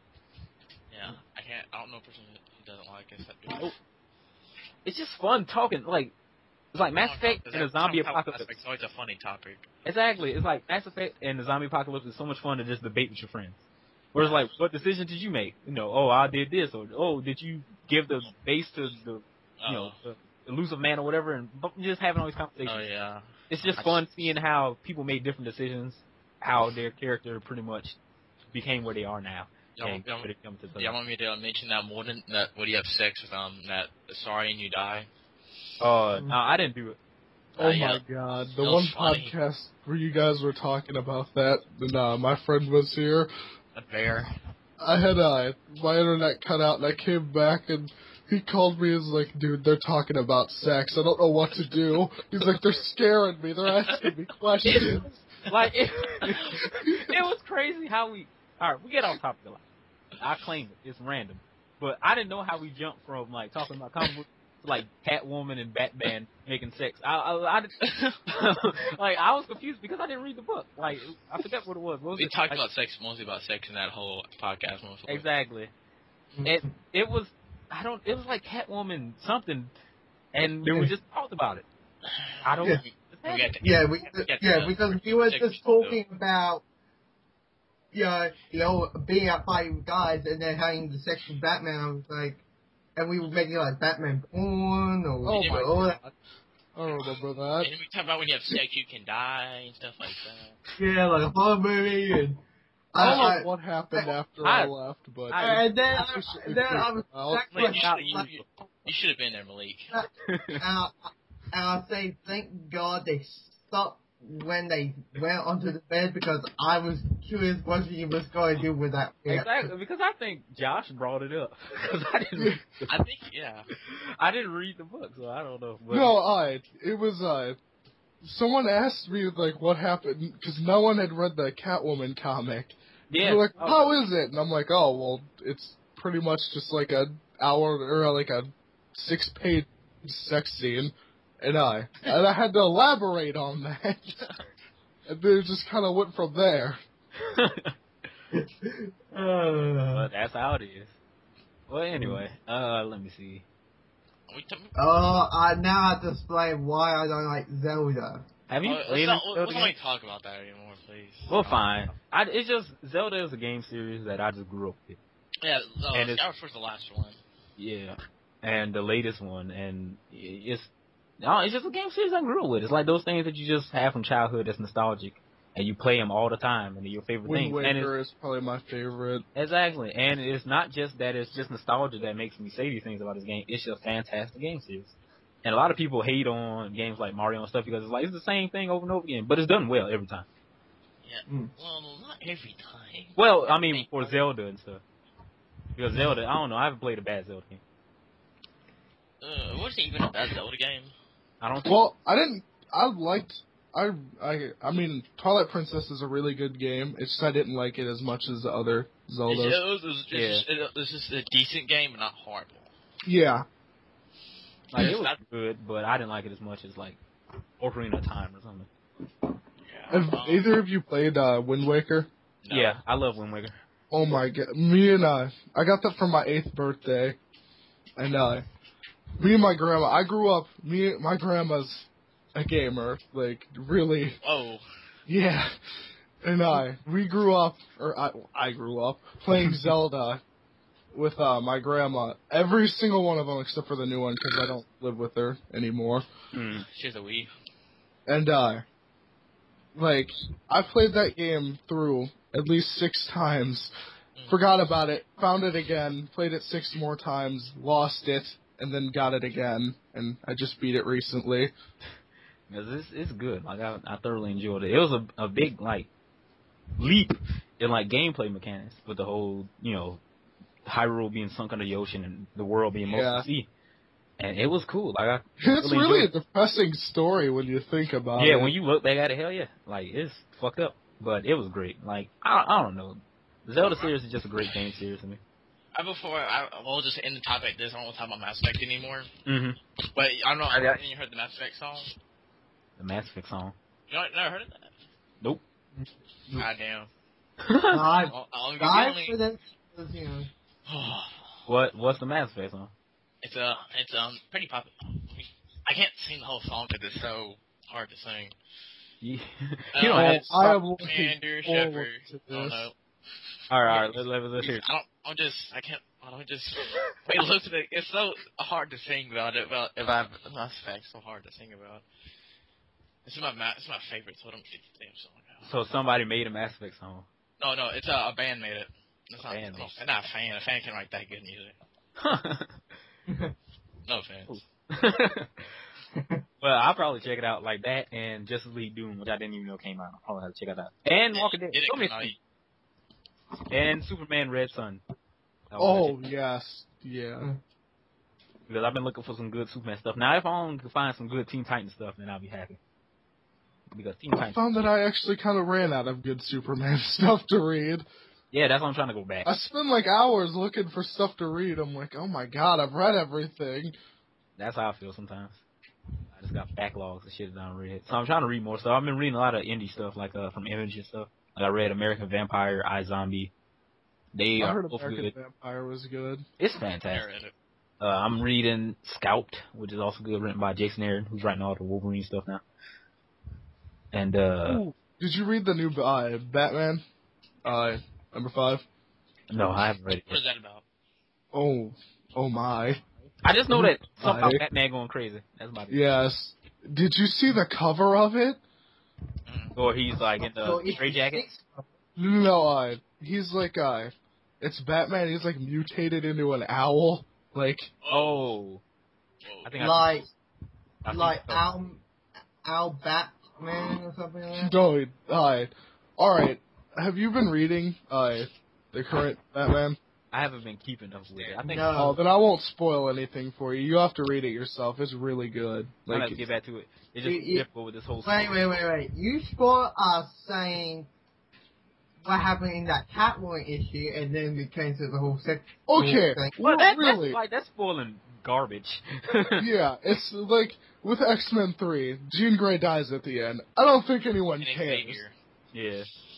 Yeah, Like, well, when it comes to Right. it, nobody's gonna watch or read, and I guess spoiling is decent. But like when you spoil Red Dead Redemption for Yeah, Paul, you're really gonna talk about spoilers.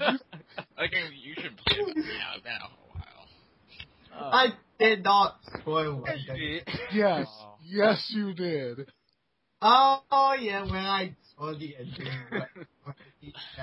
But yeah, I need to get that because I've been reading it. Is that the one with I can't.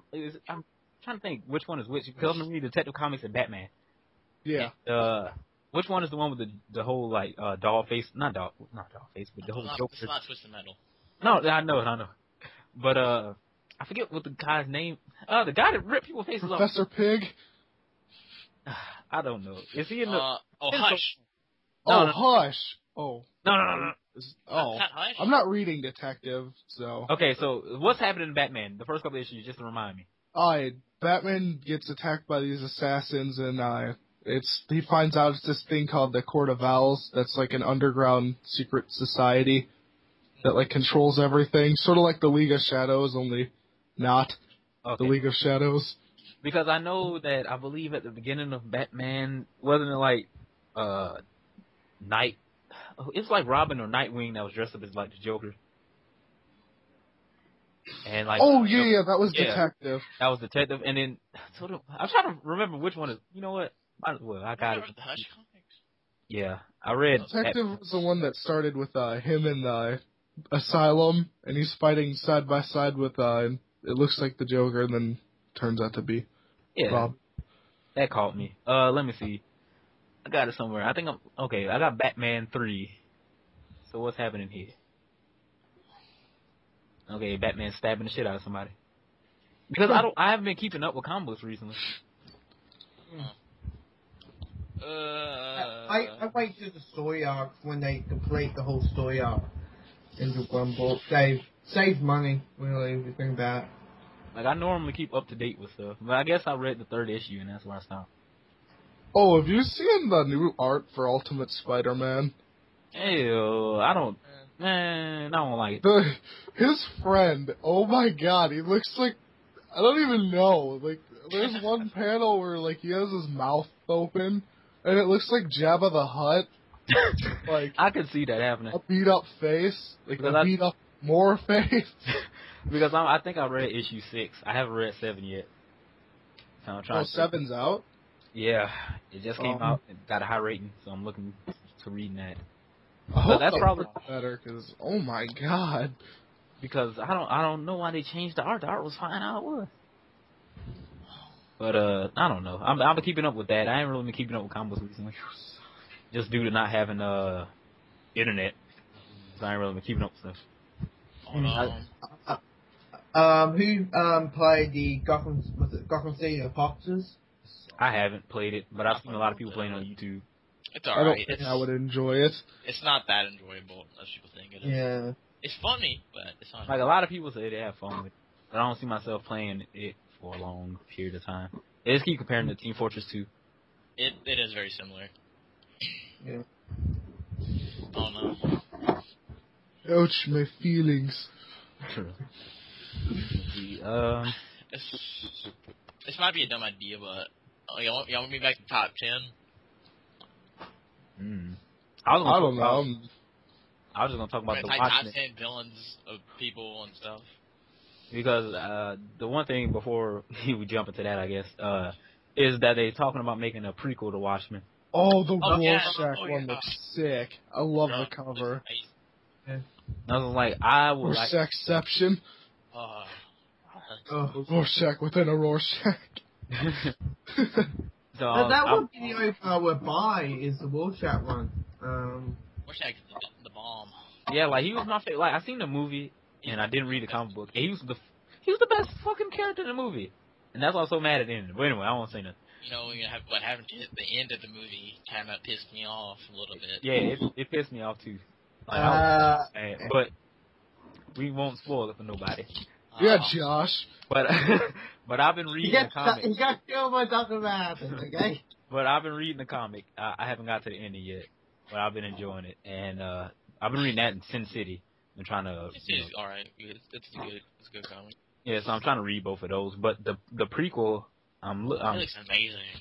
I find that interesting because it kind of starts off in this whole era where everybody either has quit or is going underground pretty much, and Rorschach's pretty much the only one that's acting as a hero. Isn't there a new Watchman? I saw one new Watchman guy. I forget his.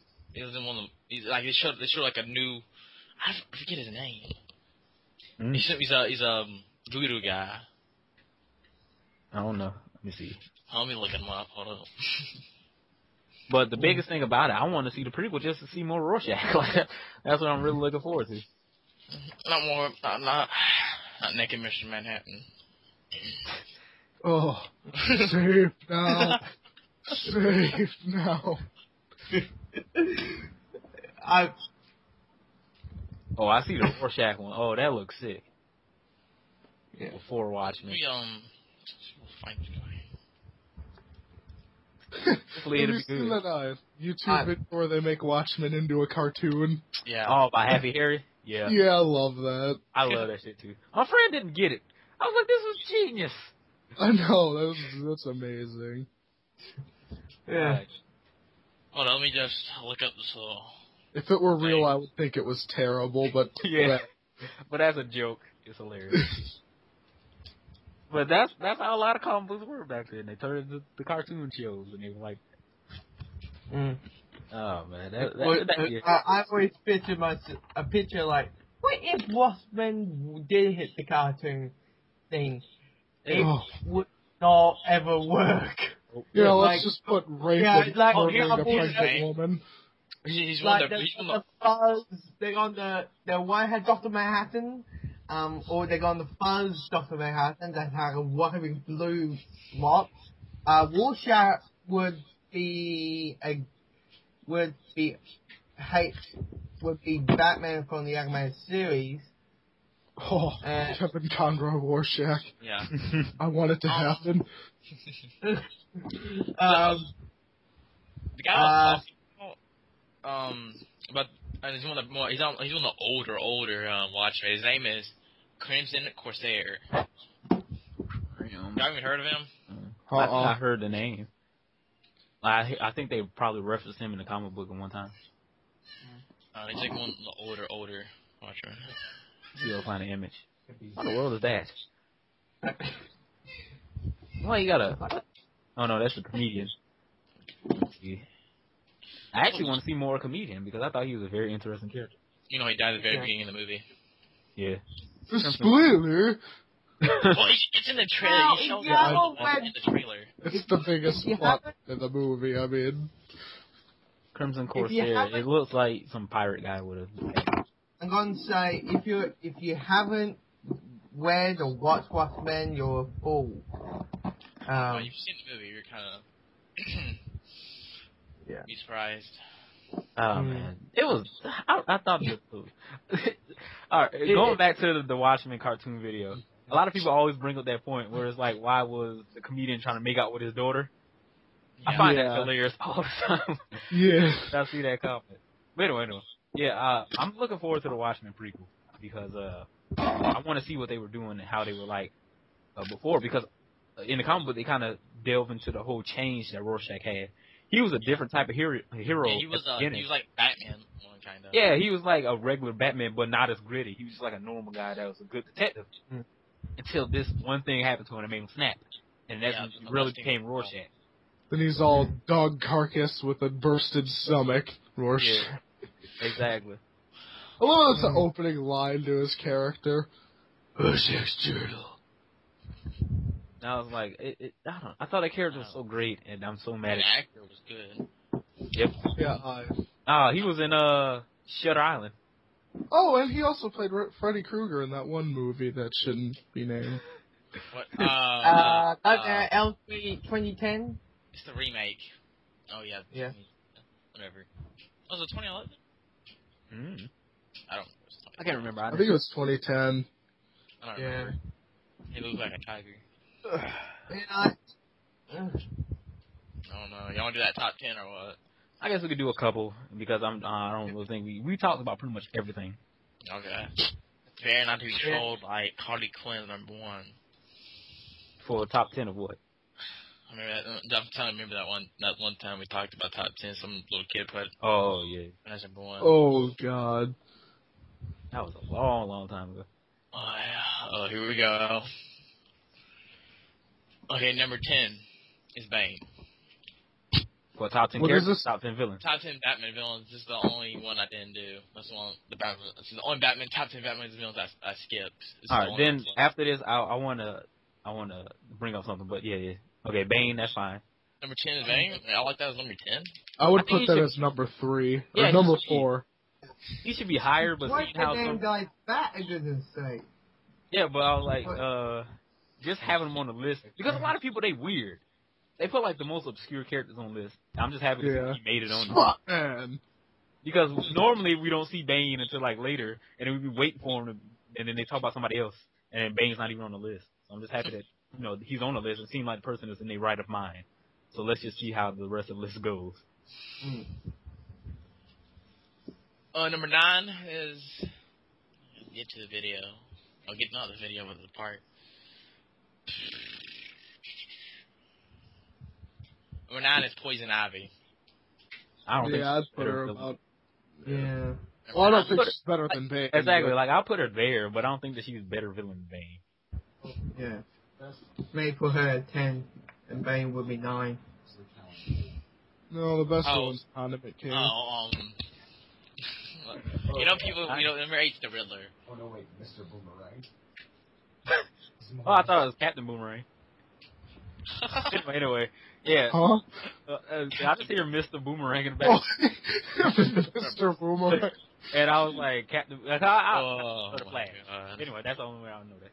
Anyway, 8 is Riddler. Number 8's Riddler, yeah. I still don't think Riddler's better than Bane. Look, and I hope you know that you're now immortalized as a person who called Captain Boomerang Mr. Boomerang. I didn't want to be that guy. I just that at technical moments. Anyone who's Well, actually, it's this. I agree on this one. What one?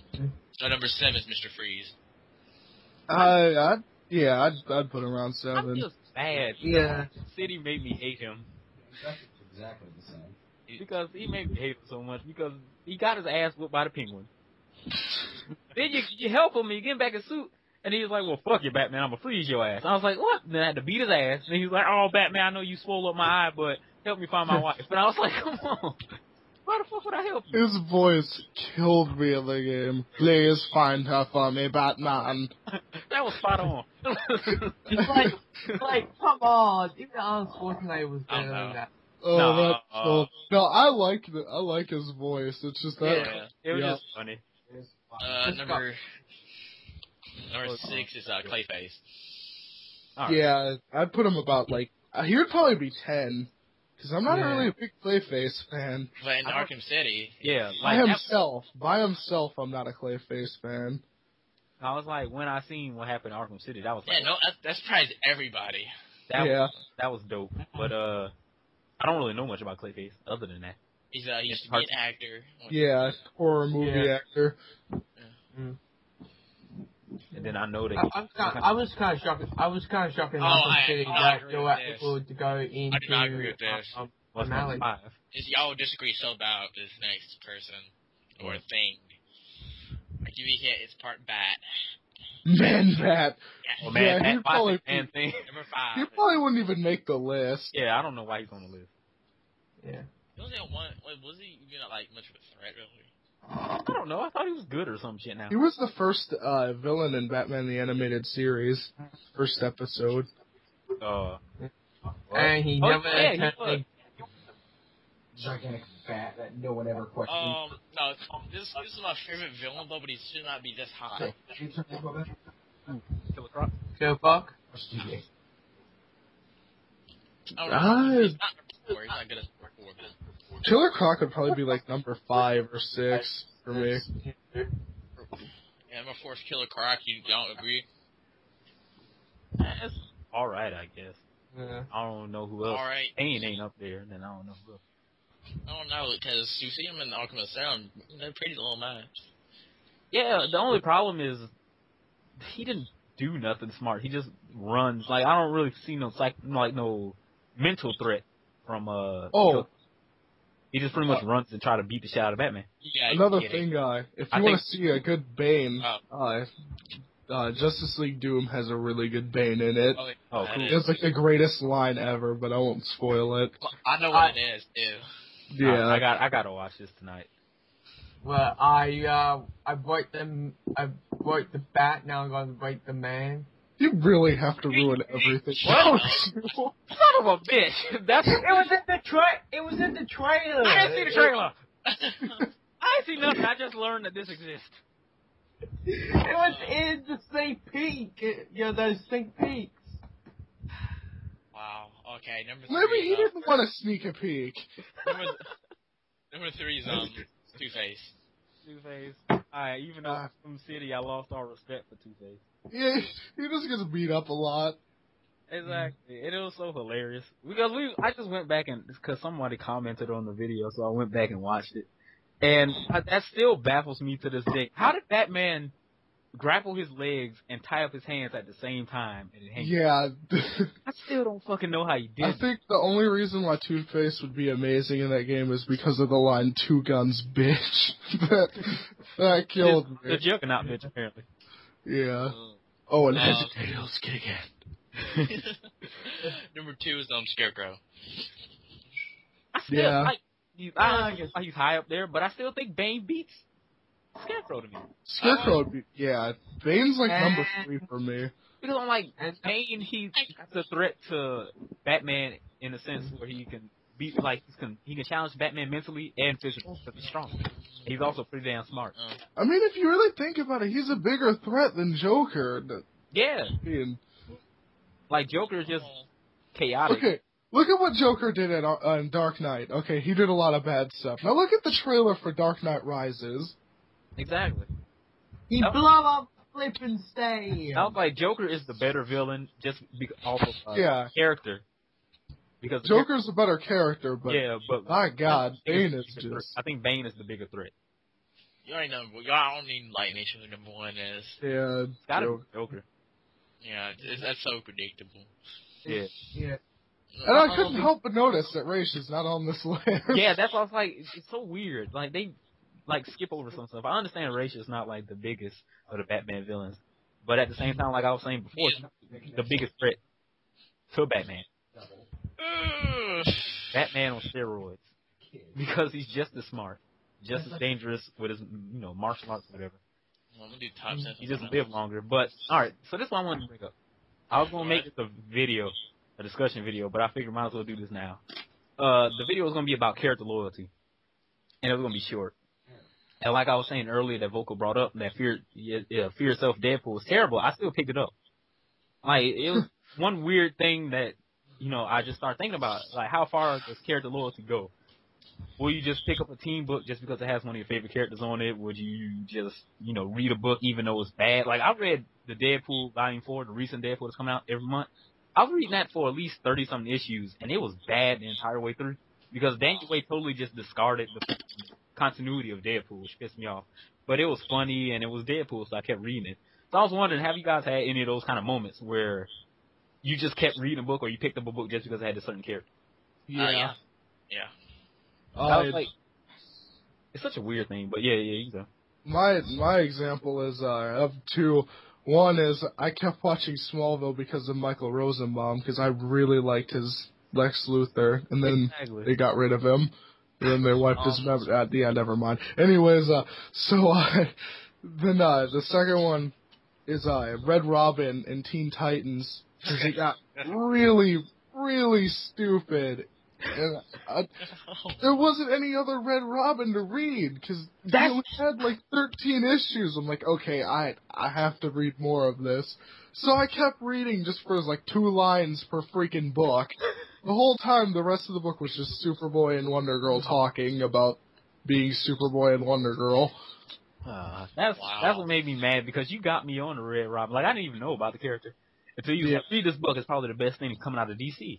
I started reading it and I fucking loved it. And to hear about the recent stuff that happened after the new Defensive Universe, I'm so fucking mad. I'm so fucking mad, because that was a great character. That was the first thing I looked for on the new 52 list. I sat there, I'm like, okay, Red Robin. I go through the list, I'm like, yeah, I give up. Like, I don't want to live in a world where there is a Superboy comic and no Red Robin. Exactly. But, okay, Toxin, what was yours? It wasn't bad, though, but it was Killer Croc, and it was the Hush comics. Oh. That was the only one. How about you, Josh? What? Have you ever just picked up a book or, for just the character? No. No? I go for the story, not who's in it. Oh, well, that's... logic. That makes sense. I'm one of the smart people. Yeah, it makes sense, but I know that when I see Deadpool or like a Spider-Man team up or something, I'll pick it up. Yeah, Malik, who's better with Venom? Do y'all think Eddie's the best Venom? No, Flash is. Best Venom. I'm loving the new Venom. I only know Venom as a Rock, not as Flash. What about Max Gardner? I seen him, Max Gardner. No. But that was stupid. I don't like that. Yeah, that was the last dumb. words. You know who the word Venom is? Who? It's female Venom. Female Venom? Yeah. You know who that is? No. Terrible. There's a Who? But that was just the whole discussion, because it brings up a valid point, because I picked up a lot of things because it either had Deadpool in it or something like that, had an appearance from him, or just for other things. Like, I just read somebody's monthly or read, like, just because of the character. And a lot of times it makes me read something that's shitty and I drop it, or I continue just pushing through the shit, hoping that it'll get better. Yeah, I have another example is Ultimate Spider-Man. I kept reading Ultimates versus Avenger, or whatever it was, where he got shot, just to see if they would do anything with the Ultimate Spider-Man. Yeah. And there's like the end of an issue, like Nick Fury's like, yeah, Spider-Man got shot, sucks, and then just leaves. I'm like, oh, well, that was worth all of this time. That was the biggest, like, I felt like if they didn't have the whole Ultimate Avengers versus Ultimates or whatever, the whole Death of Spider-Man would have been a way more powerful story, because that fucked it all up. That really did. I don't know what Mark Millar was thinking. And I really did not care about what was happening. Like, I didn't give up. I'm sitting there reading, I'm like, okay, Tony Stark's brother, whatever, I don't care, he's dead, whatever. Then I get to that, and I'm like, oh, Spider-Man! No, never mind, just a sentence. Exactly. He died so stupidly, Tony Stark's brother. Thor was just like, zap, bitch, and he was like, oh, I zapped too hard. Yeah, that was the greatest part. I'm like, oh my god, I love this. I was like, you serious? That was ridiculous. I love that. He was like, I thought he was like super powerful or something. He was like, what the fuck? Oh. That was great. I love that. But it was just something that I thought of, because it's just kind of ridiculous sometimes. And I the whole thing with Red Robin. It's the same thing for Deadpool. I never read Red Robin. It's good. Yum. It is. You say yum. You're like yum. Delicious. It's like one life swinging. But I don't know. That was just the whole thing. Now I gotta think of a new topic for a video. But whatever. I just want to hear you guys' opinion.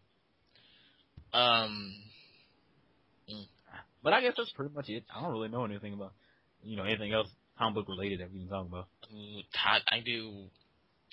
I just found a random video of top 10 Spider-Man villains. If Spot-Man is not number 1, I'm going to piss a fruitcake. Spot-Man? Spider-Man villains? Okay, number 10 is Shocker. I don't even know the list. I can see that. He wouldn't even make it for... Well, actually, Spectacular Spider-Man 1 would, because he's awesome. Oh, yeah. Yeah. But then he... Okay, on that basis, fine, then I'll allow it. You don't like any on the list? I don't know, just number 10. It's such a joke. It's too much. I read like a lot of Ultimate Spider-Man. He was such a fucking joke in there to that one issue. That was a good issue. That was a good ass issue.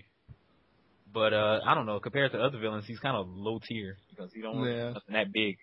He has just those gloves. He just robs banks and shit. Number 9 is Mysterio. I'd put him higher. I'd put him higher. Yeah. Yeah. Like just from reading Old Man. Exactly. Just reading fucking Old Man Logan. I put that motherfucker up there. Like he got me high. Yeah. But yeah, what was the next one? I never heard of this guy, the Jackal. Oh, he was recently. He was just in Spider Island, I believe. Yeah. Jackal. He's just some like green furry looking. Oh. Like, you like Grinch. Yeah. And the Grinch with the ability to clone people. Exactly. That sounds a lot cooler than it actually is. Ooh, number 7. I might agree with this guy. Number 7 is Morbius. You wouldn't even. Villain? No. He isn't? I don't like Morbius. But he's pretty powerful as a villain, though, right? Yeah, if he is. Because he's a villain. Oh, is it most powerful? No, it's not the top 10 Spider-Man villains. It's just top 10. But I don't really see him as a Spider-Man villain. He like comes in every now and again. Wait, what's the list? Like the top 10 Spider-Man villain. Oh, okay. Yeah. But I don't really see him as a villain. Like when I watched the old TV show, he was helping Spider-Man out against. No, actually, was it Blade? That was. I don't know. He's just like the mist. He's just a vampire. That was like, he was only in like 2 issues of Ultimate Spider-Man.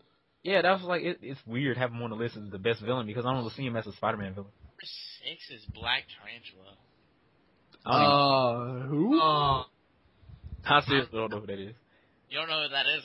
Nope. I don't know. I get the description because he did. Number 6 is Black Tarantula. Appears in Amazing Spider-Man number 419. He was cool. He was understanding and so underused that they're coming up with new villains, but they don't bring him back. Some classic villains like Black Tarantula. I love to see Black Tarantula back, but back to get Spider-Man. I read everything on him. I think he's such an amazing character. He's so cool. I love his suit, and that. If you please read this. I want to Google Black Tarantula. He looks very cool. Actually, he looks very cool looking too. Spiders.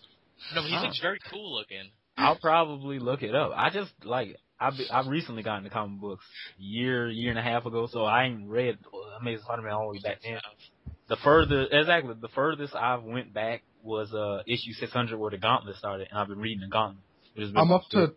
I started from the very beginning of Amazing Spider-Man, and I'm up to 217, I think. I was going to do that, but I was like, God, that's going to be so much time. I love Stan Lee's run. It's literally like my favorite run on Spider-Man other than Bendis. It's good? Yes.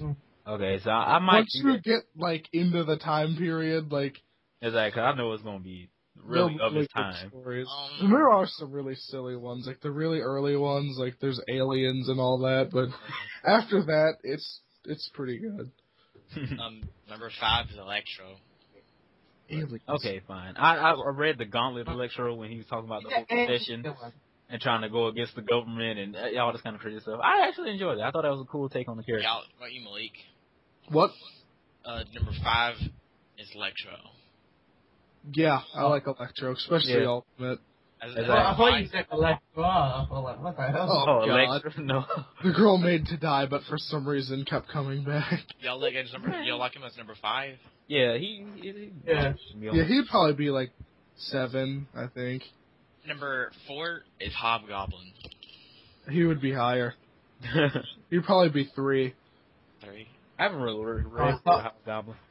The only thing I know about the third movie is... The screen just turned red. I know what the number 3 is. I think number 3 turned red. I know who it is already. Carnage? Yeah. I don't know, y'all agree with number 3? It was Carnage, Yeah. Oh, no, it turned green. Number 2 is the Lizard? Huh. That's... Wow, he would be hot or lower.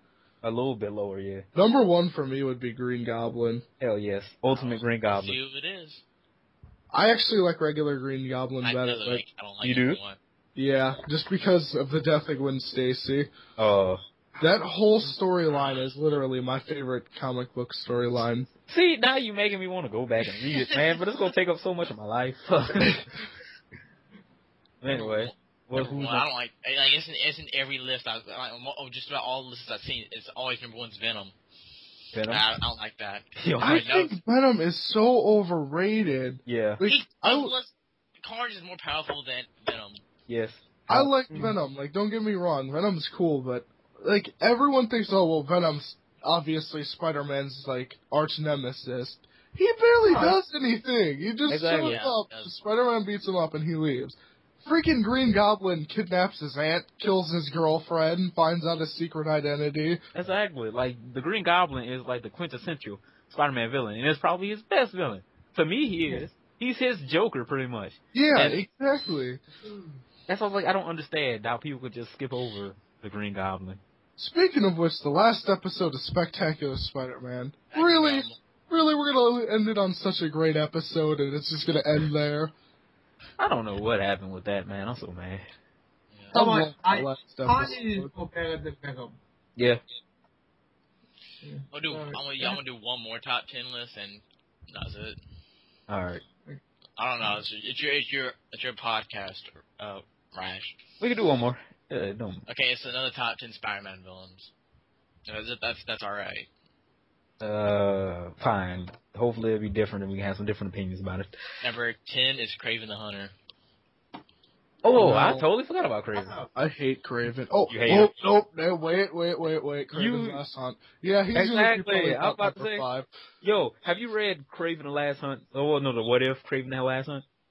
Wait, and he never came back? Yeah, and then Spider-Man becomes the Hunt. Oh, man. That was...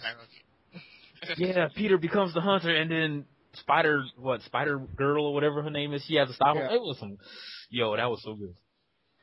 Like, I really like What If, because that was so good. So, yeah, Kraven, I believe he belongs on the list. And number 10? Yeah. And number 9 is Electro.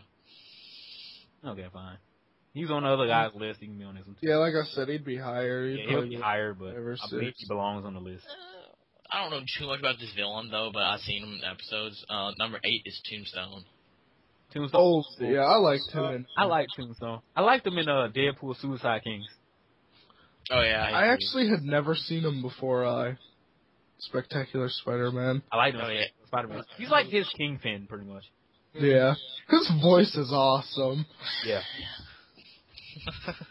I've heard it before, but I don't know where. Exactly. I was going to say the same thing. Number 7 is Sandman.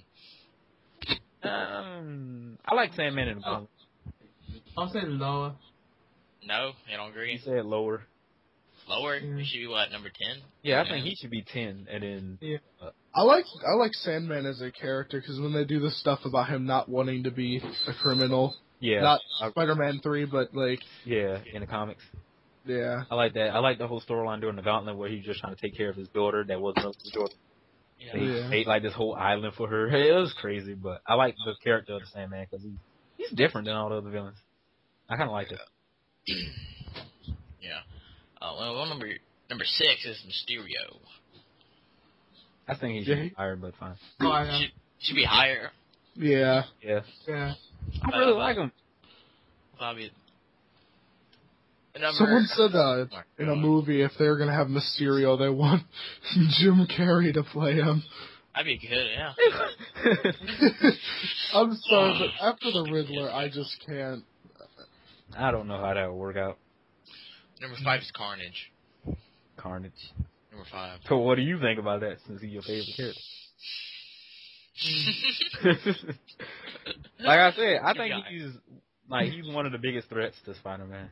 Yeah. Maximum Carnage. Like a basic crazy ass level. I enjoyed that game back when I was younger, but just based off of him being crazy and powerful, yeah, I think he's a big threat to Spider-Man. Oh, he was bad in what is that bad Spider-Man comic? It was like this How Spider-Man Has Carnage. Oh, it was in the what is that? Crappy Spider-Man. He looks really like, what's his name? Syndicate Spider-Man? No, because I mentioned to you earlier, right? He's Rash. And he's in the new Spider-Man. The new.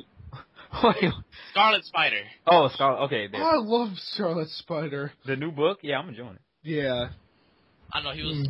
I did not like that crossover with Venom with Scarlet Spider. Oh, I didn't like it. I like the ongoing that he has right now. Yeah, the ongoing that he has right now. Is it a mini or an ongoing? I think it's an ongoing, I believe. I hope it is, because I'm really enjoying it. That's why people were speculating that Spider-Man was supposed to be them coming together again. But Doesn't make any sense. They did that in Spider I Island. still miss that hoodie, though. Yeah. Hoodie's pretty good. I was This a big makes- fan of hoodie. This makes sense. This is not even a villain of Spider-Man. And number 4 is Kingpin. He's not even He is, kind of. Yeah, kind of. The ultimate. Yeah, in Ultimate, he really is. He's like the first person that learns his secret identity, Peter Parker. I believe, other than Mary. No, Jane. he doesn't learn it. He just sees his face. Oh yeah, well he sees his face, yeah. But that was so fucking suspenseful, man. Yeah. Oh, this needs to be lower. This is just my opinion. Number 3 is Dr. Octopus. He should be lower. I like Ultimate. I like that. I'm mad. That was my favorite. One of my favorite fights in Ultimate Spider-Man was the first Doc Ock fight that he has. When he flew him all the way to like Brazil or whatever. No. The one where he fights him it's his first really big fight on the TV and all that, and he gives that speech afterwards. Yeah, it was good. Ultimate Spider-Man. I mean, I might go back and reread that. It's fantastic. I know. I've reread it 3 times. I reread it twice just because of the upload. Number 2 is Venom. Fine. I already know what it is now. Yeah. Number 2 and number 1 is your favorite Spider-Man villain. Green Goblin. Yep. You got one. I agree. Exactly. Oh, I think number 1 though. He's not the most powerful. In Ultimate, he is. Oh, But yeah. in the regular universe, he's like the character that has the biggest tie to Spider-Man. Not As just proof of a corpse, he kind of is. Exactly. Like he has like the biggest impact on Peter Parker's life as a character in any book. Like he's always tied closely to Spider-Man, and that's what a lot of villains don't have. Like him and Carnage don't really have a relationship. No, he doesn't. Zero. He doesn't know Exactly. that. So they don't really have that whole they used to know each other. They have this history. They don't really have a history with Carnage. That's what makes Green Goblin such a big villain for Spider-Man. I think in Amazing, I think he accidentally killed was it? I think I read one of the original I think Green Goblin accidentally killed. What's her name? Spider-Man's girlfriend. Peter Parker's girlfriend. What's her name? Stacy, right? Let's say he accidentally killed Gwen Stacy, but Spider-Man thought he killed Green Goblin thought he killed Gwen Stacy on purpose, so Spider-Man went to go kill the fight Green Goblin and he accidentally killed Green Goblin. Yeah, I'm pretty sure he did it on purpose. Yeah. He killed him on purpose, yeah, but I know the whole big thing was I thought that Spider-Man thought that he did it. Because I know that scene where it shows he sticks the web to her foot to catch her and then it shows her neck kind of like bend weird. Either way, she would have died, but he feels really bad. Yeah, responsible because he's like I could have saved it, but it's my fault. I wanted to mention something. I read What If Gwen Stacy Had Survived? And, okay. Now, this is the messed up thing about it. The front of it, the cover says, "Whatever you do, Peter, don't save her." I'm like, okay. So I look it up, or I read it, and what happens is, he saves her, and after he saves her, he proposes to her, right there. And, so, he gets married to her, but since he never goes after Green Goblin, and it doesn't have that fight where Green Goblin, he supposedly gets killed, Green Goblin tells the world Peter's identity, and so in the end, Peter has to go on the run. So that's why they put it on the cover, but then I really thought about it. So Peter's identity is worth more than Gwen Stacy's life. Yeah. Pretty much. That's what they're saying. wow. That's kind of selfish. Yep. Mm-hmm. Just like his secret identity is more important than their marriage. Which I still can't get over that. Top 10. Oh God. The top 10 favorite Marvel. The top 10 Marvel villains. Oh my god, I hate number 10 right now. I don't agree with number 10. The top 10 Marvel villains. Did I already mention the Joe Quesada thing that they had on Spider-Man Wikipedia page? No, what? There was a Wikipedia page for this one comic book database website, and it says Spider-Man has a list of rogues galleries, like his rogues gallery and their accomplishment next to it. Like Green Goblin killed Gwen Stacy, and then it was number one was Joe Quesada issued one more day. Exactly. Like I've seen that. Oh my god, I love that. That's genius. But that it's just I don't like what they did with that. I mean, I've been enjoying the recent Amazing Spider-Man, but I don't like what they did. I'm not even gonna ask. I don't. Is that somebody's fault? But what was that? This one. I don't even know what to say to that. Okay, Josh. My brother making that sound. But I guess that's pretty much it. We talked about the Man of Steel, which won't be out for a while. It's gonna be a while. Exactly. Real. Yeah. The only thing we didn't talk about was the new Wolverine movie. Yeah, but I don't know much about that. All I know is Silver Samurai. That's all about. He's gonna be. Yeah. I guess they released that, that kind of stuff. But if I did take anything away from this episode of Combat Chat Live is better than the first. is that I got a lot of stuff I got to look back on because I want to read Superman Red Son. I got to go back to Batman, the new, because it's a lot of stuff I got to pick up from the new 52 universe. Like I've been saying, I've been really digging the whole Aquaman thing. Yeah. I would have never, in a million years guessed that a Aquaman book would make me enjoy it so much. Like, I hate when people automatically hate Aquaman because he's Aquaman. Yeah, exactly. That was the whole thing. I hate Aquaman because he was Aquaman. And since I didn't read comic books, I didn't really have any basis if he was a good character. I get a lot of people didn't read Aquaman comics. It's just Aquaman. But now the whole the recent one is fucking fantastic. Everybody changed their mind. Yeah, I think everyone changed their mind as soon as they saw him call a bunch of sharks out of the water to eat a bunch of spaceships in Justice League, the new one. But he was just a running joke, and I'm happy that they kind of played upon that in the comic book. Well, that's all they got on the Wolverine. Wolverine travels to Japan to train with a samurai warrior. I love an Aquaman where he goes in the sushi bar or whatever. They're like, you can't eat seafood. Yeah, that was my favorite. You just looking around like, what? Yeah, like you got a problem. It was funny. I like what they did with Aquaman and everything. But yeah.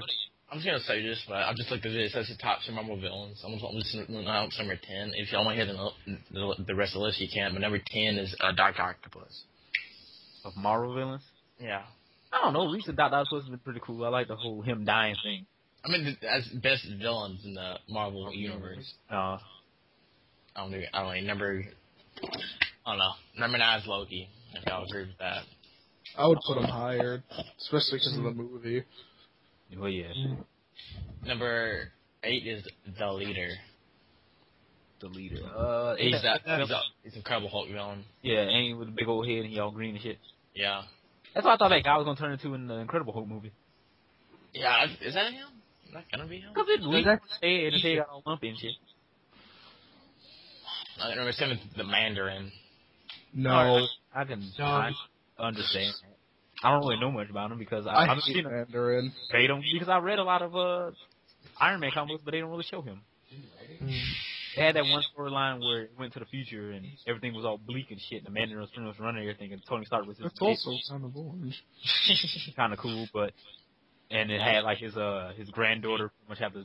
It was like this whole big epic storyline that was in like this fucking Fallout 3-esque post-apocalyptic wasteland. I don't want to talk about that. But it was kind of cool. But yeah. Number 6 is Magneto. He's not even no villain no more. I don't know what he's doing. Ooh, that reminded me. Josh had brought that up. The whole X-Men versus Avengers storyline. Oh yeah. I'm actually looking forward to that. Yeah, me too. Actually, yeah, I forgot about that. Can you elaborate Spider-Man for us? Okay. So I totally forgot about that.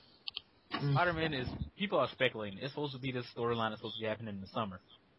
And people were saying, okay, maybe it's something with the Amazing Spider-Man, which is the regular Peter Parker and Kane was started Spider-Man now, and they was gonna come together as kind of storyline.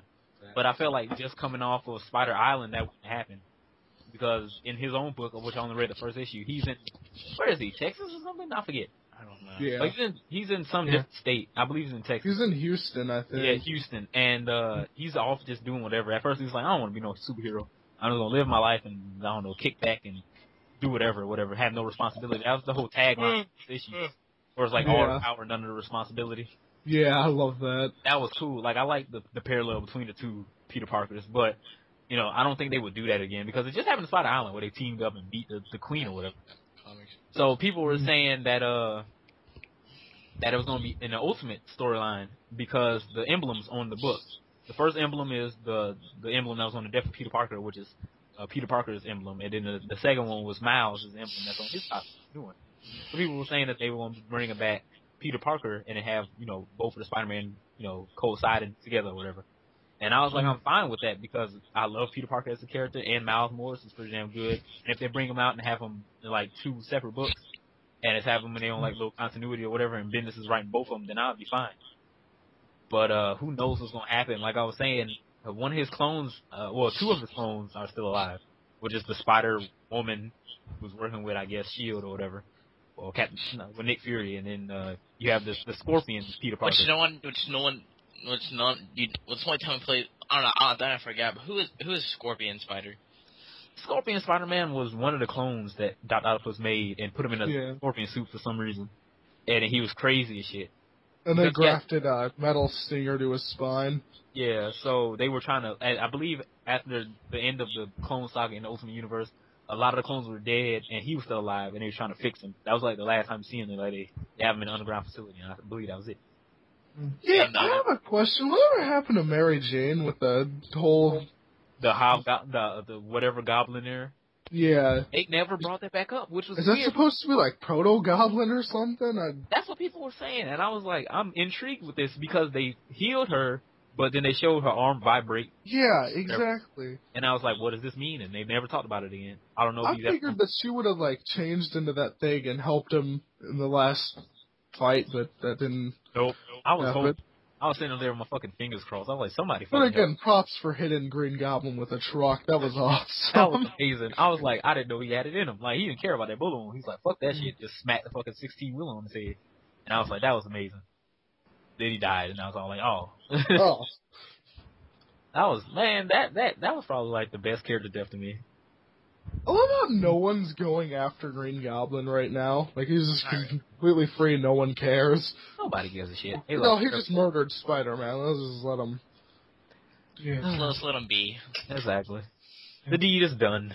Just let him do whatever. Don't fucking when he kills Spider-Man, don't fuck. But that's my whole thing, man. The Ultimate Universe is probably... not really the Ultimate Universe, but it was my favorite. Because I don't really know much, and that got me into a lot of the characters. Because it was a lot easier to read, because it wasn't bogged down in, like, fucking 60 years of continuity.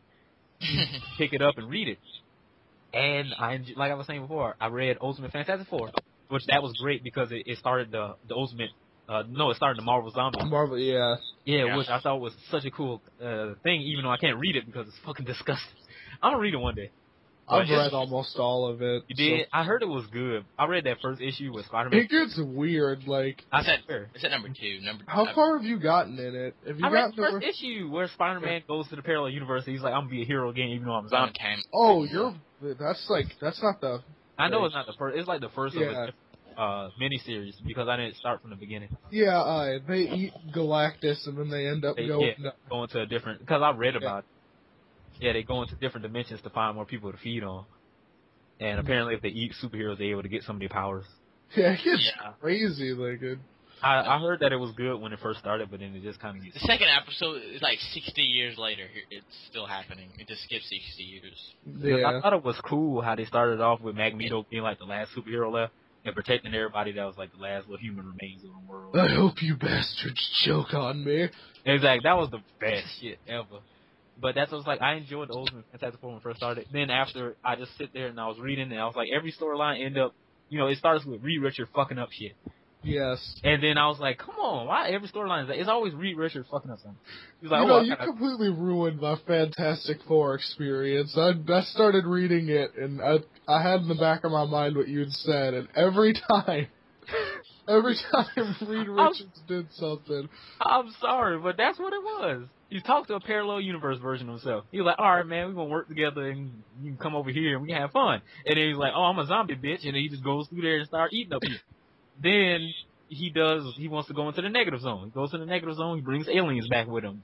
It's like just back to back him fucking up shit. And then he turns into a villain, I believe, at the end.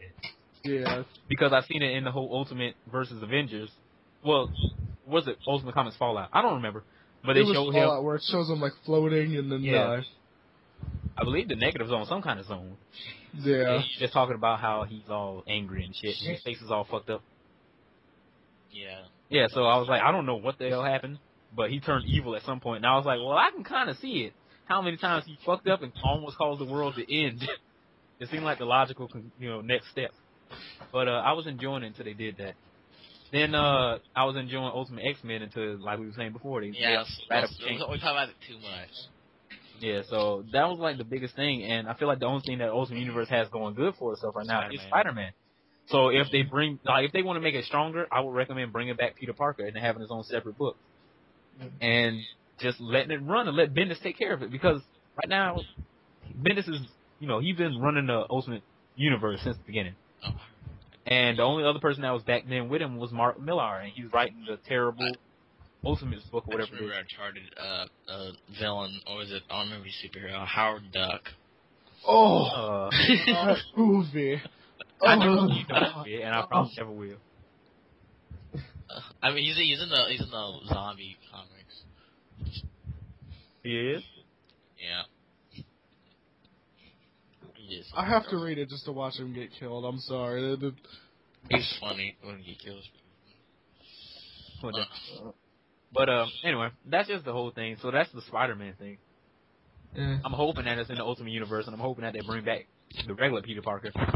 Even though I was talking about the whole death of comic characters in there, and how they pretty much come back and it kind of detracts from their death. I wouldn't mind it with this character at least. Oop, I done dropped cake on the floor. Cake. Yeah. But I feel like, it kind of ruins it because you expect characters to come back now. Whereas like, oh, this character died, well, he's going to be back next issue. Because they got to make more money and stuff like that. But in Ultimate Universe, you have that, we don't really know, because that's the universe to pretty much do whatever you want in. But I feel like the next logical step is to bring them back, because people want it. And if you want people to keep reading the Ultimate Universe, you kind of have to have the only book that's going good be as strong as it possibly can. And, because I don't like the Ultimate X-Men, that shit's garbage. I don't like the whole, I'm Wolverine's son, but I'm lame as shit, and I can't do nothing. Oh my god. I'm mad because I was so happy with the Ultimate Comic Spider-Man when they had Bobby and Johnny and Kitty and all of them pretty much being supporting cast for Peter Parker. Yeah. I really thought that was a cool thing. It really, I like how Spider-Man, Ultimate Spider-Man pretty much became like a little Generation X. You remember that? Yeah. He had pretty much all the cast from that show, or not show, that show's terrible, but that comic.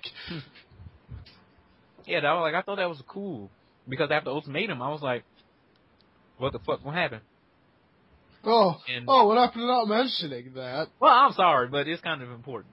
I'm not going to talk about it too long, but after that then happened, everything pretty much changed. I like that they brought all the good characters that I liked and threw them into my favorite book. Because I like Iceman, and I like Kitty Pryde, and I like, Johnny. So I was happy that he brought them all into the Spider-Man book, and they was all great in that book. I like them all. I like Peter having friends that he actually talked to about the weird stuff. thing for me was, is it weird? Did Kitty Pryde, have, split personality disorder? Half the time she was, all cool and everything. And then, I remember there was one where they come back from that island, that one, yeah, Deadpool Island of Doom. And, he was on the phone with her, and he said something oh yeah, I'm gonna go, do some homework with Mary Jane. She's like, you're breaking up with me! And, there was this huge, generic teenage fit thing. I'm like, when did this happen? It's like Yeah, it's like Peter just slap her and say, I'm just helping her with her homework. Yeah, like she turns into that girl from Twilight. Oh, Bella, that annoying bitch. Dude. I was mad though because I kind of liked him being with Kitty Pryde more than I know. Mary Jane.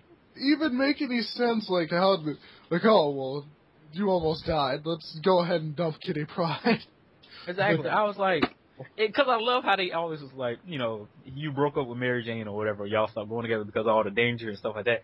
And Kitty was like, I can't get hurt. In more danger. Exactly. Like, I was like, they don't make any sense. They always say that, but they always in danger. In every Spider-Man comic book, it's always like, I can't tell anybody my secret because they're gonna be in danger. But they are anyway. It's like people just hate them. They're terrible people apparently. Then he finds the one girl who literally can't get hurt. Exactly. And then, the exact reason why he left the other girl. That's why I was like, it was such a great thing. I thought that was so cool. And it brought Spider-Man to the X-Men a lot, which was cool. People interact together. I like it when all the characters have kind of this relationship outside of being superheroes. And it would have been, like, it felt like he just got back with Mary Jane because it was Spider-Man. Like, they had to. Which is kind of, like, the thing with Ultimate, is it's supposed to be different than regular Spider-Man, so why would you do something just because it's Spider-Man? That's what it felt You're like. not tied down by continuity, so... Although, I was happy that they brought back Gwen, and he was going with her for a while. But then they broke up, and that pissed me off. Oh, like, again, for no reason! For no fucking reason. For no reason! Now I will leave the Earth forever, for no reason. We need reasons. I can understand why, you know, this makes a cock and bull story that will give us the reason. Like, every reason for him getting... Like, every time a girl breaks up with him, it's because, oh, I'm in danger and I don't want to die. And that's the whole reason for all his girlfriends leaving. Well, except for Kitty Pryde, she's got, like, real jealous. And then, and I was like, okay. Just jealous type. But everybody else is like, I don't want to die. And, you know, like, she kind of is right to be pissed off, because, again, it doesn't make any sense of why he would have left her for Mary Jane. It didn't make no goddamn sense. I was so mad because I thought they were such a cool... Because it's Mary Jane. I remember that issue where she dressed up and she was going as a hero. Yeah, that was really cool. I thought that was cool because she was like, everybody know I'm Kitty Pryde. So I got to dress up as, I have a secret identity. And then they was joking around. He's like, I'll call you Spider-Girl. And then it's like, that was cool. I really liked it. You know one superhero we never talked about? I don't know if he's famous or not, but I saw the movie. Darkspawn. Darkspawn? You mean Spawn? Spawn, yeah, Spawn. Oh, yeah, I'm a big fan of Spawn. Todd McFarlane's 90s Spawn. I never read it, but I seen the movie and I enjoyed it back then. I hate the movie so much. Yeah, probably if I watch it now, I would hate it too. Yeah, you would, trust me. I remember liking it when I was little. But I heard a lot of good things about the comics book, and I'll probably start reading it soon. Like I said, I ain't had internet. Lately, not important lately. My only advice is you just read it till it's bad. I mean, it literally, there's no determining where it gets bad. I got to like 100 and I'm like, yeah, this sucks.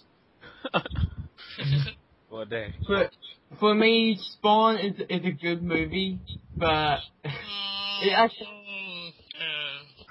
no. What the? Okay, what the fuck? Spawn is the movie is a good film as a guilty pleasure. That's what I found it. They didn't even put enough effort to sync up Malbolge's lips with his actual dialogue. Really? Just watch it. Just watch a clip of the movie of Spawn talking to Malbolgia. His mouth moves like once during a whole conversation. Alright, I'm gonna go back and watch it, and then I'm put up a review.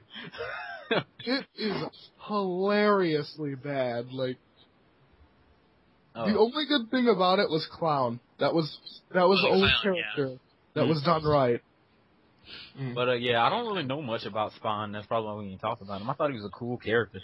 I just figured, has he happened to him recently? I don't know. Oh, he's not Al Simmons anymore. Who is he? I don't remember his name because I haven't read it, but Al Simmons, I think Al Simmons is dead now, and it's someone else. Die? Yeah. How did he die? Who killed him? I don't know. Like I said, I read till it was bad and I stopped. Oh, Well, I might have to start reading it then. when he dies. The last good thing that I read, I think, was the huge heaven and hell war that they had, and Spawn got his new suit. It was this huge, like, heavy, like, tank suit. It was awesome. Sounds pretty cool. I might have to check that out then. Because I thought Spawn was an interesting character. But I just never picked up any of his books. Was he the leader of Huh?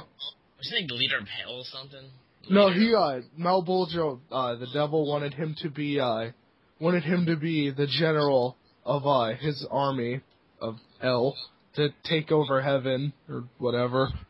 And, cause he was, like, a really good assassin in his life, and so, when he died, they chose him to be the leader, but he didn't want to be the leader, he just wanted revenge.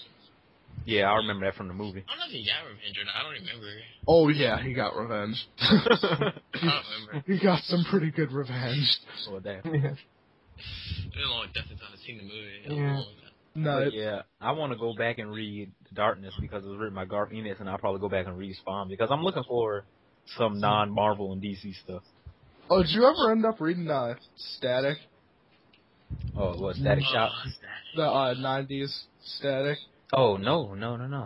Oh. Like, after I read the new DC Universe, I was sad, and I didn't go back and read it. Yeah. I remember the first issue of the new Static Shock was good, but after that, I just quit.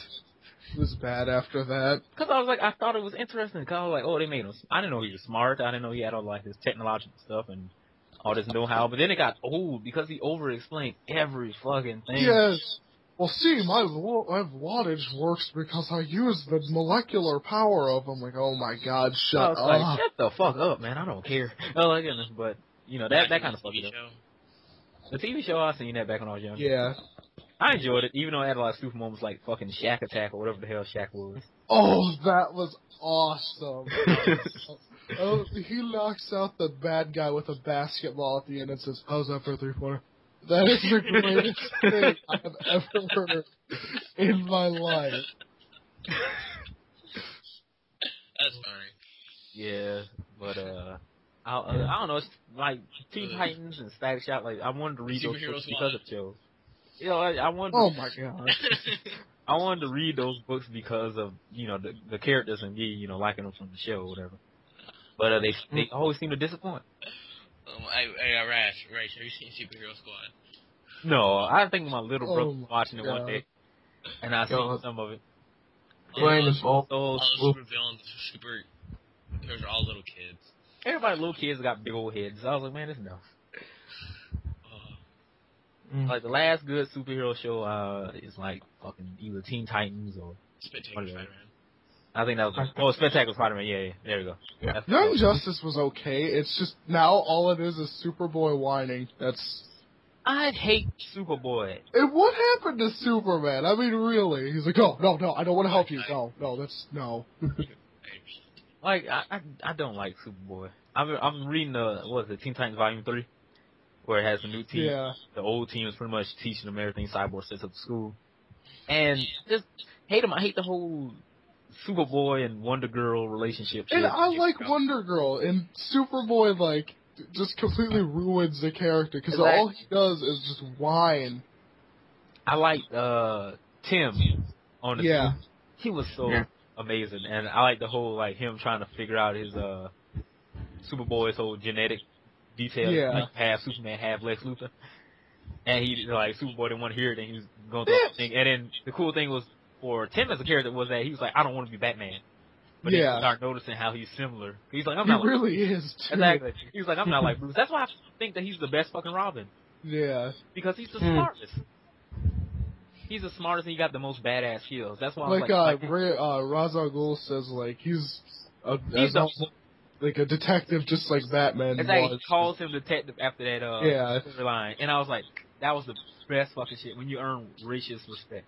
I think the best thing about Red Robin was the fight that he had with Ra's in that building.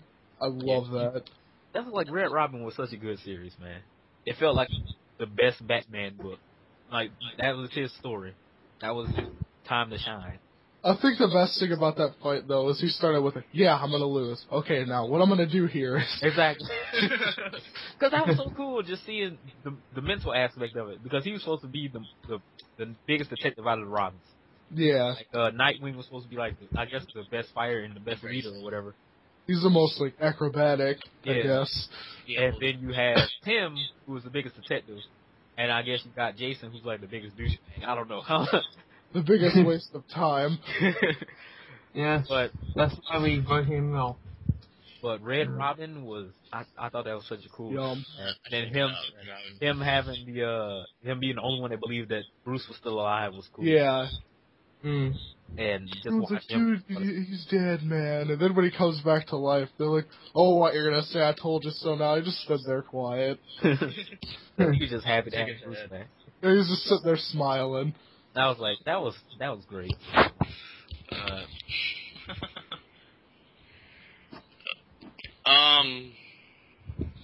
About Spider, I don't know, the movie Spider-Man, I guess. The Spider-Man movie? I guess so. I don't really know much. I seen that one scene where he's outside the hotel. And he was like, who you trying to come see? And he's like, I'm coming to see Gwen Stacy. He's like, no, can't let you in, partner. And show you some ID or whatever. He's like, but I just want to come in there and eat. And he's like, no, you ain't coming in here. And I was like, really? They didn't really show much. He was like, see, this little sneak peek of some useless shit. And I was like, come on now. But I am looking forward to the movie. It looks pretty Yeah, I'm actually looking forward to that much more than I'm looking forward to Avengers. I kind of feel straight through though, because I feel like the Avengers didn't show me enough. Yeah. Like, that's not the big. I want Avengers. Some of the special, just Black Widow looks just it just looks silly to me. Like Spider-Man, they sold me on Spider-Man. They didn't set up all the characters in the Avengers. Like, all I know is Tony Stark gonna be cool, and hopefully they do something good with Cap, and then Hulk gonna be Hulk. And then other characters are just useless. Hulk is gonna Hulk. There's one thing in the trailer that I thought was really cool. You know that guy who did the Spider-Man video that I showed you? Mm-hmm. He does a lot of Spider-Man videos. Like, he's a really big Spider-Man fan. Mm-hmm. And he did like a walkthrough of the trailer. And he pointed out that you know the scene where it shows like Spider-Man and he has like the big web of webs, and he's sitting on it. That's actually a cover to Todd McFarlane Spider-Man comic. See, I love when they throw little homages to comics that fans will pick up on. I love that shit. Yeah, cool. What Lizard? What think about Lizard? I love Lizard. I'm so happy with the design they went with. I like it better than his crocodile face. Yeah, that's the Todd McFarlane Lizard, the crocodile one. The one that they're using is the Stan Lee and Steve. Yeah, I like that better. I think Stan Lee's gonna do it. I was surprised. Me and my friend were just talking about. I was like, "How old is Stan Lee? God damn!" Because you keep seeing him in superhero movies, and he always dies or something. Like he died in the Hulk or whatever. And after he jumped the Hulk, he drank from his blood. Yeah, I was like, that dude is. He should have become a villain. I would have died if Stan Lee became a Hulk villain because of that. That would have been great. And his name would have been like Stan the Man. That would have been amazing. Somebody need to make that. That'd be hilarious. Well, Excelsior! Middle fight Hulk. Oh, that'd be ridiculous.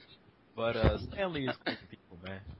Oh, that's funny as hell. I was like, I remember seeing, like, he's pretty much in everything. He was in Captain. He was Hugh Hefner. He was Hugh Hefner. It's like, that was so stupid. Yeah. I was like, I remember playing the Ultimate Alliance games, that he was in there as like some politician and stuff. Yeah. I don't know.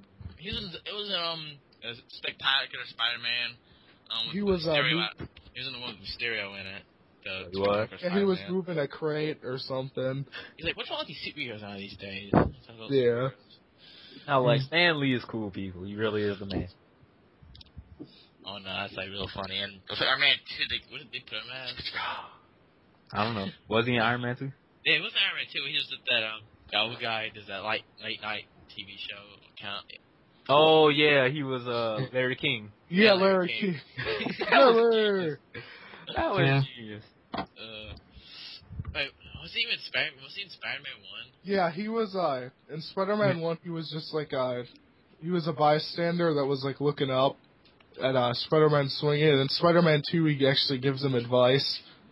Oh, yeah, Like, yeah. He's standing there and he's like, it's sad that when the city mocked our biggest hero that he went away and stuff, and he's talking to Peter Parker. Yeah. And he was a hot dog seller in X-Men 1. Yeah. He was the dude in X-Men 3 when his car was getting lifted up by Jean Grey. Oh, really?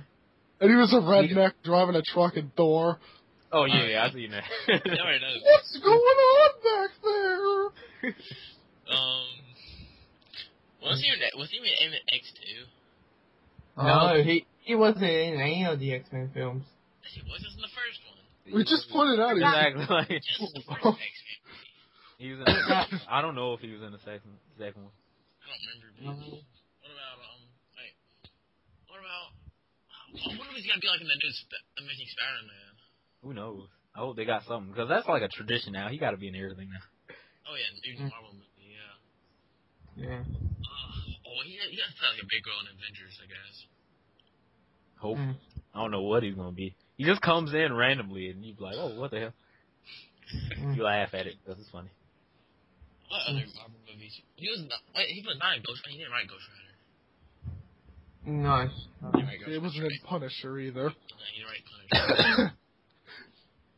I want to see Stan Lee in Punisher. That would be hilarious. I don't know what he's Stanley as Punisher. No, that would be ridiculous. Too old.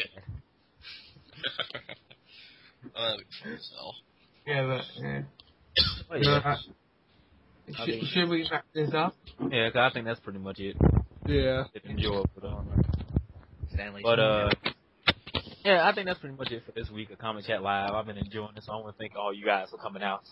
Hopefully, hopefully we can keep this as a weekly thing. I'm probably gonna have to cut this over to pieces, otherwise it's gonna be like a fucking 3-hour video.